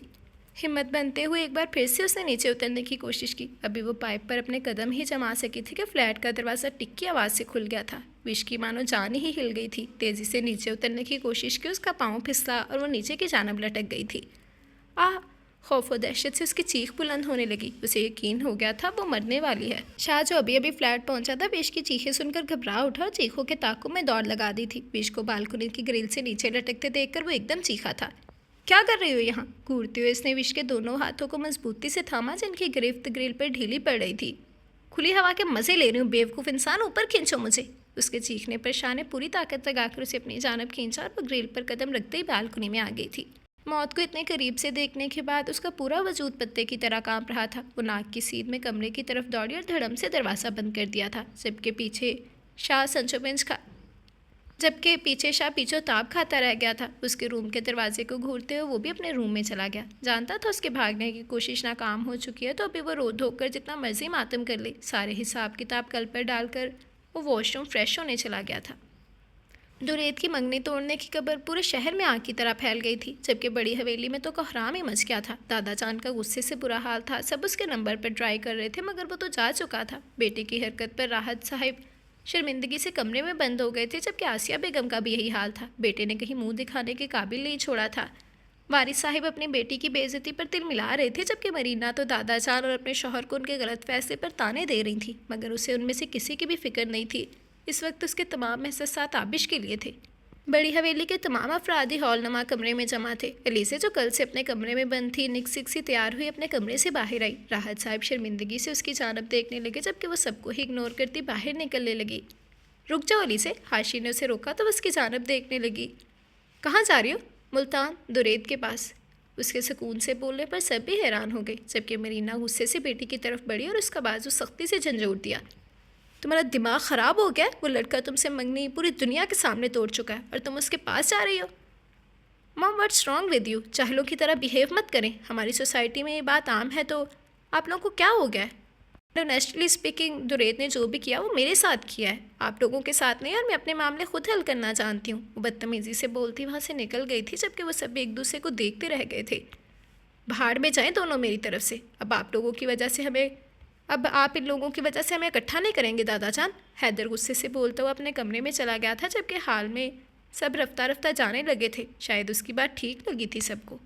पूरे 2 हफ्तों बाद आज वो चलने काबिल हुई थी, और इन 2 हफ्तों में शहरियार ने उसका बहुत ख्याल रखा था और उसकी हर छोटी से छोटी ज़रूरत का ख्याल रखता। कुछ इस तरह कि आबिश के दिल में शहरियार के लिए इज्जत और मोहब्बत मज़ीद बढ़ गई थी। उसे महसूस किया था कि उसका दिल शहरियार के लिए ही धड़कता है, उसी के नाम की माला जपता है। वो खुद को बहुत खुश नसीब समझ रही थी कि उसे शहरियार जैसा शख्स मिला, और इसके बरअक्स उसके दिल में दुरेद बख्त के लिए नामालूम सी नफ़रत भर रही थी। वो गार्डन में खरगोशों के पास बैठी थी। ठंडी हवा उसके बंदे बालों को बिखेर रही थी कि आवारा लटे चेहरे के इर्द गिर्द झूमने लगी। सफ़ेद दुधिया चेहरे पर मासूमियत और उसका नरम नरम अंदाज किसी के भी होश उड़ा सकता था। और इस वक्त भी दुरेद बख्त मिरर वॉल के दूसरी तरफ खड़ा उसके चेहरे के नकूश को निगाहों से चूम रहा था। उसे अब शर्मिंदगी हो रही थी, कैसे बेदर्दी से उसके पाँव पर गाड़ी चढ़ा दी थी। उससे माफ़ी मांगना चाहता था, मगर वो घर से बाहर निकलती ही नहीं थी।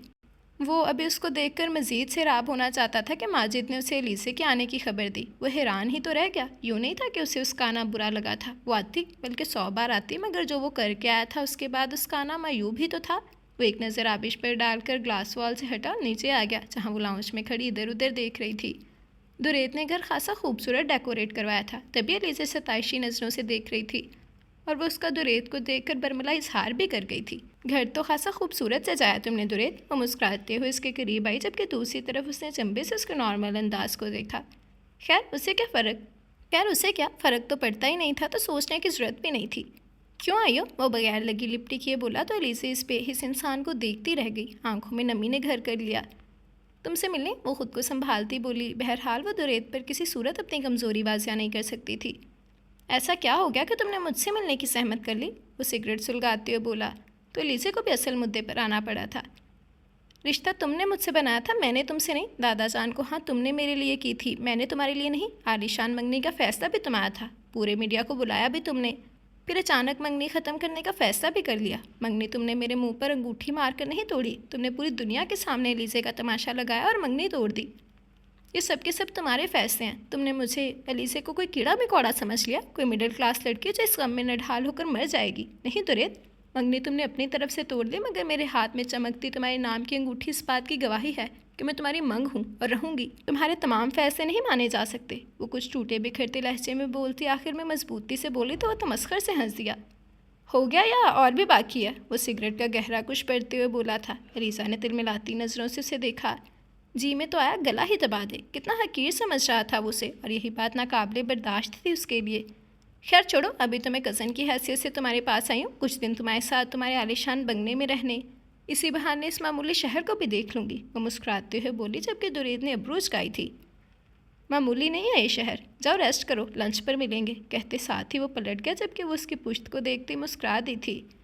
रेस्ट तो मैं करूँगी, मगर सॉरी डार्लिंग, अब तुम नहीं कर सकोगे। तल्खी से सोचती वो सर्वेंट की हमराही में अपने कमरे में चलती थी। विश, तुम दरवाज़ा खोल रहे हो या मैं की चेन से खोलूँ? और याद रखना एक बात, ये दरवाज़ा मैंने खोला तो मैं तुम्हें हरगिज़ भी नहीं छोड़ूंगा। बिलाखिर शाह उसकी खिदमत करते करते थक गया था। जब ज़बत जवाब दे गया तो उसके कमरे के दरवाजे पर खड़ा चीखा था, उल्लू का पट्ठा, इसकी टांगें ना तोड़ दूँ। विश उसकी चिंगारती हुई आवाज़ पर बल खाती बड़बड़ाई थी, मगर जब की चेन की होल में चाबी घुमा तो वह तरह हकीकत डर गई थी और दरवाजे का हैंडल ज़ोर से पकड़ लिया था। ना चाहते हुए भी जिस्म में लर्जिश पैदा हो रही थी। देखो शाह, जाओ यहाँ से, ये दरवाज़ा तभी खुलेगा जब तुम मुझे यहाँ से जाने दोगे। इतनी मुश्किल से हाथ आई और ऐसे ही जाने दूँ? शाह ने गुस्से से दरवाजे की तरफ देखा और तहम्मुल से बोला, मुझे तुमसे ज़रूरी चंद बातें करनी है, तुम अपने महल से बाहर आओगे? अब के वजन जलाकर चीखा था, तुम्हारे और मेरे बीच ऐसा कोई रिश्ता नहीं, ये ज़रूरी बातें अपने बीच से करो जिसे तुम धोखा दे रहे हो, धोखेबाज इंसान। विश भी गुस्से से बोली थी, जबकि शाह का तो मीटर ही घूम गया था। ठीक है, ऐसे तो ऐसे ही सही, वो गुस्से से बोलता की होल में चाबी घुमाकर एक दो झटके देकर दरवाज़ा खोल गया था और बिगड़े तेवरों से स्टाइलिश और मासूम के मिले जुले रंगों वाली लड़की को कड़े तेवरों से घूरने लगा था। कौन बचाएगा अब तुम्हें मुझसे? उसे चिढ़ाते हुए कदम पर कदम उसकी तरफ बढ़ने लगा, जो उसकी निगाहों की तलब तपश से झुलसती हड़बड़ा चुकी थी। क्या मतलब है तुम्हारा?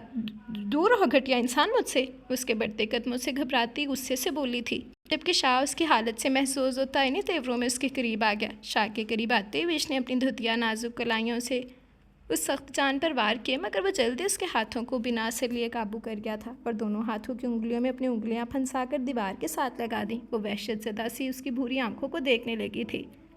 छोटा सा दिल खौफ से फड़फड़ाने लगा था, जबकि शाह उसके लरजते लबों को गहरी नज़रों से घूर रहा था। उसका मकसद सिर्फ विश को तंग करना था, मगर उसकी महकती गुर्बत से वो खुद मुश्किल में फंस चुका था। बेखुदी में उसके चेहरे पर झुकने लगा। विश ने खौफ से सख्ती से आंखें मींच ली तो शाह उसकी हरकत पर जैसे चौंका और मुस्कुरा दिया था। वो इतनी भी बेशर्म नहीं हुई थी जितना वो समझे बैठा था, मगर कुछ सबक तो सिखाना था। आखिर को इतनी गुलामी की थी उसने उसकी, हर जाना भरे बगैर कैसे छोड़ देता। स्वीटहार्ट, अब खामोशी से मेरी सारी बातें सुनूंगी। वो उसके गालों पर नरमी से अपनी नाक रगड़ते हुए बोला था। विश उसके लम्स पर कांप उठी थी। नहीं, आंखों से मोती टूटने लगे थे। नहीं, शाह ने तेवरी चढ़ाकर पूछा तो वो गड़बड़ाते इस बात में सर हिलाने लगी थी। मेरा मतलब है दूर होकर बात करें। विश हिम्मत करती बोली तो शाह मुस्कुराता हुआ उसे अपने कैद से आज़ाद कर गया था। उसकी मैदे जैसी रंगत में उसने सुर्खियाँ घुलती नज़रें भरकर देखी और फिर उसे लाउंज में आने का इशारा करते खुद बाहर निकल गया था, जबकि वो पीछे उसे 101 गालियाँ दे चुकी थी। मगर उसके तेवर देखकर हकीकी मायनों में वो डर गई थी, मगर खुद से अहद भी कर चुकी थी कि जब भी उसकी विश मिली इस नीच इंसान के कारनामों से ज़रूर आगाह करेगी। वो जलती कुर्ती लाउंज में आई, जहाँ वो सोफे पर बैठा उसी का इंतज़ार कर रहा था। वो अब भी उन्हीं कपड़ों में थी। इतने ढेर सारे दिन एक सूट में बगैर नहाए गुजारने के बाद उसे अपने आप से एक राहत महसूस हो रही थी। वो मुंह बनाती उससे दूर सिंगल सोफे पर बैठ गई। शाह उसके फासले पर मुस्कुराया, फिर संजीदगी से सवाल करने लगा, तुम्हारे फादर का क्या नाम है? विश ने चौंक कर उसकी तरफ देखा। ये सवाल तो उसे खुद से भी करने की इजाज़त नहीं थी, अपने बाप को जानते हुए भी अनजान बनी हुई थी। तुमसे मतलब? वो तड़क कर बोली, जबकि शाह के घूरने पर लब को चलने लगी थी। अरहम खान, वो मिनमिनाई। बरसों बाद बाप का नाम लेते हुए उसका दिल जैसे मुट्ठी की कैद में आ गया था। शाह ने खुशी से उसकी तरफ देखा, यानी उसे याद था। माँ का नाम? शाह ने फिर से सवाल धागा, जबकि वो इस लफ्ज़ पर नफरत से मुंह बिगाड़ गई। शाह ने उसकी हरकत को नोट किया था। पूछा है कुछ? वो दोबारा से बोला। झरना, वो ज़बत से बोली, जबकि शाह मुतमईन सा उसे देखने लगा था। और शौहर का नाम? वो दिलचस्पी से उसके उड़े उड़े रंगों को देखने लगा, जो हुनक चेहरे के साथ उसकी जानब देख रही थी। फिर अपने तासुरात पर कंट्रोल करते गुस्से से उसे घूरने लगी। दिमाग तो नहीं ख़राब तुम्हारा? इसमें दिमाग ख़राबी की क्या बात है? अच्छा, मैं तुम्हें अपने बारे में यानी शहरम दारब खान के बारे में बताता हूँ, शायद तुम्हें मेरा इंट्रो कुछ जाना पहचाना लगे। वो अपने पूरे नाम पर उसके साकत चेहरे को देखता रफ्ता रफ्ता उसे सब बताने लगा, जबकि विश की आंखों के सामने उसके अल्फाज किसी फिल्म की मानत चलने लगे। उसे सब मालूम था, मगर जब उसे अपनी माँ से शहराम दारब खान के बारे में सवाल किया था तो उन्होंने नखुवत से उसे बताया वो तुम्हें तलाक दे चुका है। तो कितना नहीं उसका दिल टूटा था, कितनी ज़रबें लगी थी उसके नन्हे से दिल पर कि उसके बाद फिर वो सब करती चली गई जो उससे करवाया गया। प्लीज़ चुप हो जाएं। विश तकलीफ़ से आंखें मीचती चीखी थी तो शाह उसके सूख चेहरे पर नफ़रत और तकलीफ़ के तासुरात हैरानगी से देखने लगा। उसके नज़दीक तो विश को सब मालूम था, तो वैसा रिस्पॉन्स क्यों दे रही थी? क्या वो अपने बीमार बाप से मिलना नहीं चाहती थी? या अपने बेपनाह मोहब्बत करने वाले शौहर को पहचानना नहीं चाहती थी। वो कई सवालों में घिरा उसकी जानब देखने लगा जो लंबे लंबे सांस ले रही थी। मैं इससे ज़्यादा कोई बात नहीं करना चाहती, मैं यहाँ से जा रही हूँ। वुल्सी बिखरी सी उठी। क्या बदतमीज़ी है ये? जब सब मालूम है तुम्हें तो फिर क्यों तुम छोड़ कर जाना चाहती हो? विश, पहले भी तुम्हारे लिए बहुत तड़पा हूँ मैं, बहुत ढूंढा था मैंने तुम्हें, पाकिस्तान का हर शहर छान मारा, मगर उस वक्त शायद जुदाई लिखी गई थी, मगर अब जुदाई नहीं। तुम मेरी हो, तुम शाह की विश हो, तुम मुझसे दूर नहीं जा सकती। अरहम चाचू बहुत बीमार हैं, वो तुम्हें देखकर यकीनन खुश होंगे। मैं दूसरों को खुश करने के लिए इस दुनिया में नहीं आई हूँ, वो अजियत से चीखी थी। दूसरे मैं और अरहम चाचू दूसरे हैं तुम्हारे लिए? शाह बेयकीनी से बोला था। किस दिन आप और आपके अरहम चाचू मेरे अपने थे शहरम खान? ना मैं किसी को भी अपना मानती हूँ और ना ही आप ज़बरदस्ती अपना बना सकते हैं मुझे। वो सर्द लहजे में बोलती दोबारा दरवाजे की तरफ बढ़ने लगी कि शाह ने उसकी कलाई को झपट कर अपनी गिरफ्त में लिया था। मैं तुम्हारा अपना नहीं हूँ, शौहर और बीवी के इतने मजबूत रिश्ते को तुम अपना नहीं सकती। वो गुस्से से उसकी तरफ देखने लगा। विश का रवैया समझ जो नहीं आ रहा था। कौन सा शौहर? कैसा शौहर? कहाँ से आ गया ये अचानक शौहर? आज़ाद हूँ मैं हर रिश्ते से, और मुझे आज़ाद करने वाले भी वही हैं जिन्हें आप ज़बरदस्ती मेरे सर पर मुसल्लत करना चाहते हैं। किसने किया तुम्हें शाह की कैद से आज़ाद? अब के वो गुस्से से दहाड़ा था। विश ने उसकी धाड़ पर ज़ोर से आंखें मींच ली थी। तलाक दे चुके हैं आप, बहुत पहले ही मुझे, और दलदल में फंसा दिया आपके अरहम चाचू ने मुझे। नहायत बुज़दिल इंसान है आपके चाचू। शाह तो उसके लफ्ज़ों पर साकत ही रह गया था। जंसान ये शौक की कैफियत में उसे देखता रहा और फिर ज़ोरदार तमाचा उसके सुर्ख गालों पर मार दिया था कि उसके गालों पर उंगलियों के निशान जैसे चिपक गए थे। वो टिप टिप गिरते आंसू से तकलीफ़ बर्दाश्त करती उसकी तरफ देखने लगी जो उसे झंझोड़ रहा था। 13 साल की थी जब मुझे तन्हा छोड़ कर गई थी। 8 साल तुम्हारा बेताबी से इंतज़ार किया। कोई रात ऐसी नहीं थी जिसमें तुम मेरे साथ नहीं थी। मोहब्बत जुनून से इश्क की मंजिलें तय कर रही थी और तुम बकवास कर रही हो कि मैं तलाक दे चुका हूँ। वो एक एक लफ्ज़ चबा चबा कर गुराया। बिश उसके लफ्ज़ों को उसका थप्पड़ बुलाए गौर से सुनने लगी थी। 8 सालों में पहली बार अपने लिए ऐसे लफ्ज़ सुनकर वो हैरान ही तो रह गई थी, जबकि अगला लम्हा मज़ीद हैरान कुन था। विश, मैं तुम्हें, अपनी रूह को अपनी सांसों से कैसे जुदा कर सकता हूँ? तुमने सोच भी कैसे लिया कि मैंने तुम्हें तलाक दे चुका हूँ? उसे अपने सीने में पीछे यकीन दिलाने लगा था। विश नफ़रत से इस औरत का चेहरा तस्वुर में याद करने लगी थी। अगर कोई उससे पूछता कि तुम्हें दुनिया में किससे सबसे ज़्यादा नफ़रत है तो वह सबसे पहले जिन्ना का नाम लेती, जो गलती से उसकी माँ थी, और फिर अरहम खान का, जो बुज़दिल इंसान बदकिस्मती से उसका बाप था। काफ़ी देर भी जब शाह ने उसे नहीं छोड़ा तो वो किसमिस आकर उसको धक्का देते घूरने लगी थी। लिमिट में रहो घटिया नीच इंसान, वो दोबारा से चिल्लाई थी तो शाह उसको घूरने लगा। सिर्फ गम में मुझे इज्जत दोगे? वो दांत किचकिचाकर उसके कभी आप कभी तुम पर चोट करने लगा था। ज़्यादा फ्री मत हो, मैं तुम्हें कुछ नहीं मानती अपना। और हाँ, अगर गलती से तुम्हारा जैसा मुर्गा मेरा शौहर निकल आया है तो शराफत से शॉपिंग पर लेकर जा रहे हो तुम। वो उसकी तड़ी पर मुस्कुरा दिया था। चलो, शौहर तो माना तुमने? जी नहीं, सिर्फ ATM मशीन। वो तेवर दिखाती कमरे में बंद हो गई, जबकि शाह पीछे बल खा कर रह गया था। मतलब सब मालूम होने के बाद भी वो वैसी थी। वो खुद भी उसे थोड़ी स्पेस देना चाहता था, मगर बहुत सारे सवाल आज उसके सामने खड़े थे जिन्हें वो हालात बेहतर होने पर छोड़ता खुद भी कमरे में चला गया था। कहाँ जा रही हो? एलिज़ा बगैर नॉक किए उसके कमरे में दाखिल हुई जो जीन्स की कहाँ जा रहे हो? एलिज़ा बगैर नॉक किए उसके कमरे में दाखिल हुई जो जीन्स की पैंट, ब्लैक शर्ट और जीन्स की ही ऊपर शर्ट डाले, रफ से बाल बनाए कहीं जाने के लिए तैयार था। एलिज़ा ने जैसे उसके चेहरे को नज़र भर के देखा था जिसके चेहरे पर साफ नागवारी थी। आज के बाद नॉक किए बगैर मत आना, वो गुस्से से बोला और अपना मोबाइल और की चेन वगैरह उठाकर रूम से निकल गया था। बताते तो जाओ कहाँ जा रहे हो? एलिज़ा को यहाँ रहते हुए 3-4 दिन हो गए थे और वो शदीद बोरियत का शिकार थी। एलिज़ा, तुम कुछ ज़्यादा ही अजीब हरकतें कर रही हो। मैं तुम्हारा शौहर नहीं हूँ जो मेरे आने जाने की खबर रखो। अब सवाल जवाब मत करना, काम से जा रहा हूँ, वो बेजारियत से कहता लिविंग रूम से बाहर जाने लगा था। एलिज़ा को उसके लहजे की हकारत बड़ी चुभी थी, मगर वो फिर भी उसकी जानब बढ़ी। दुरैद, मुझे यहाँ आए 4 दिन हो गए हैं, मैं खासी बोर हो गई हूँ, प्लीज़ मैं भी तुम्हारे साथ चलूँ? दुरैद ने एक नज़र उसकी तरफ देखा, जानता था खासी ढीठ है, और तो और वो तो वैसे भी कैफ़े जा रहा था। 5 मिनट में आओ, कहते साथ वो बाहर निकला। एलिज़ा ने वहीं लिविंग रूम में नसब शीशे में अपने बालों को दुरुस्त किया और उसके पीछे निकली थी। दुरैद गाड़ी का दरवाज़ा खोल रहा था कि साथ वाले घर का दरवाज़ा खुला। दुरैद की नज़र दरवाजे से बाहर निकलते शख्स पर पड़ी थी। आबिश थी, गोद में उछलते खरगोश को संभालने की नाकाम कोशिश में थी।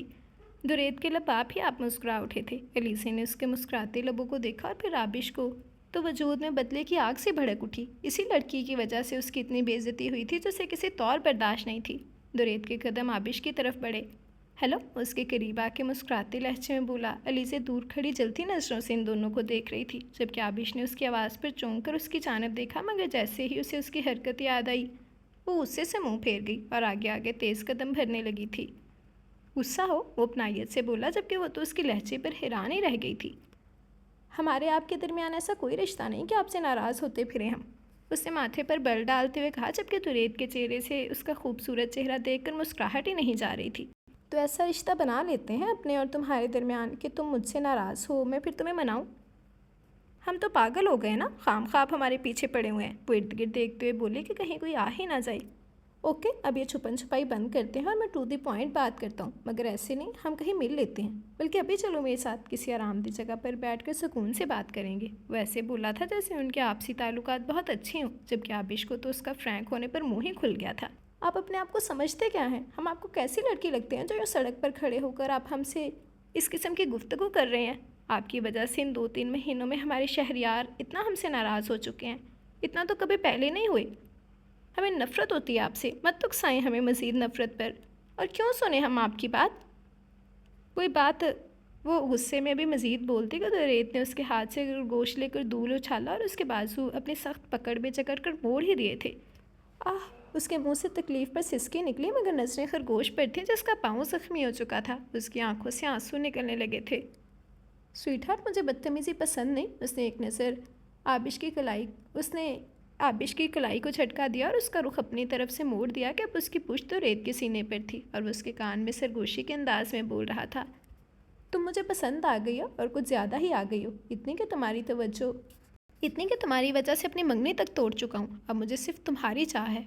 मैं कोई गलत कदम नहीं उठाना चाहता, तो तुमसे रिक्वेस्ट है, और ये मेरी ज़िंदगी की पहली और आखिरी रिक्वेस्ट है कि तुम उस शहरियार से अपना पीछा छुड़वाओ और मेरी हो जाओ। मैं तुम्हें दुनिया की सारी खुशियाँ दूंगा। जिस चीज़ पर तुम नज़र डालोगे वो तुम्हारी हो जाएगी। और सैयद दुरेद बख्त भी गमगीन लहजे में बोलते हुए उसने उसके कान पर अपने दहकते लब रख दिए थे, जबकि आबिश का वजूद उसके लम्स पर बुलबुला उठा था। वो एक झटके से दूर हुई और फिर खींच कर थप्पड़ दुरेद के मुँह पर दे मारा था। जी, तो ये थी हमारी आज की नावल की फ़र्स्ट एपिसोड। उम्मीद करती हूँ कि आप लोगों को पसंद आई होगी। गला बहुत ज़्यादा ख़राब है, बहुत ही मुश्किल से रिकॉर्ड कर पाई हूँ, तो कुछ अगर आप लोगों को प्रॉब्लम हुई हो, बाकी थोड़ी सी PDF में भी इश्यूज़ थे, तो उसके लिए माज़रत। आप लोग ज़रूर बताइएगा कि फ़र्स्ट एपिसोड आप लोगों को कैसी लगी। आप सबकी राय का, आप सबके कमेंट्स का मैं बेसब्री से इंतज़ार करूँगी। अच्छा रिस्पॉन्स दीजिएगा। अगर रिस्पॉन्स अच्छा आया तो सेकंड एपिसोड कल आएगी, वरना कल कोई शॉर्ट नावल अपलोड होगा एज़ माय रूल। तो अब ये टोटली आप लोगों पर है कि अगर आप लोग अच्छा रिस्पॉन्स दोगे तो आप लोगों को सेकंड एपिसोड मिलेगी, वरना शॉर्ट नावल ही आएंगे। ठीक है जी, तो आप लोगों की राय का मुझे बेसब्री से इंतज़ार रहेगा। ज़रूर बताइएगा कि कैसे लगे नए नावल के नए किरदार, और क्या लगता है आप लोगों को कि अब आगे क्या होने वाला है। आबिश किसकी दुल्हन बनेगी, शहरियार की या फिर दुरेद बख्त की, और कौन आपको ज़्यादा अच्छा लग रहा है, शहरियार या दुरेद? तो ज़रूर बताइएगा। आप सबकी राय का, आप सबके कमेंट्स का बेसब्री से इंतज़ार करूँगी। अच्छा रिस्पॉन्स दीजिएगा कि आज की फ़र्स्ट एपिसोड कैसी लगी। इसके अलावा जिसने अभी तक चैनल सब्सक्राइब नहीं किया है, जल्दी से चैनल सब्सक्राइब कर लें, बेल आइकन दबा दें ताकि हर आने वाली नई वीडियो आपको मिलती रहे। लाइक, कमेंट और शेयर करना मत भूलें। बाकी आज के एपिसोड पे मेरी आवाज़ पे थोड़ा कंप्रोमाइज़ कीजिएगा, बिकॉज़ एक तो मुझे ज़ुकाम है और ऊपर से मेरा गला ख़राब है, तो जैसे भी आवाज़ टूटी फूटी सी निकली मैंने रिकॉर्ड कर दिया है, तो अब आप लोग इसे एक्सेप्ट कीजिएगा। तो चलिए हम अपना कमेंट सेक्शन देखते हैं, फिर अपनी वीडियो एंड करेंगे। जी, तो चलिए हम कमेंट सेक्शन देखते हैं। हारिस खान कह रहे हैं, आप भी, आपके नॉवल ज़बरदस्त हैं। Thank you very much Haris Khan, आपको मेरी कलेक्शन पसंद आती है, मुझे बहुत खुशी होती है। ज़रूर बताइएगा कि आज के नावल की फ़र्स्ट एपिसोड कैसी लगी।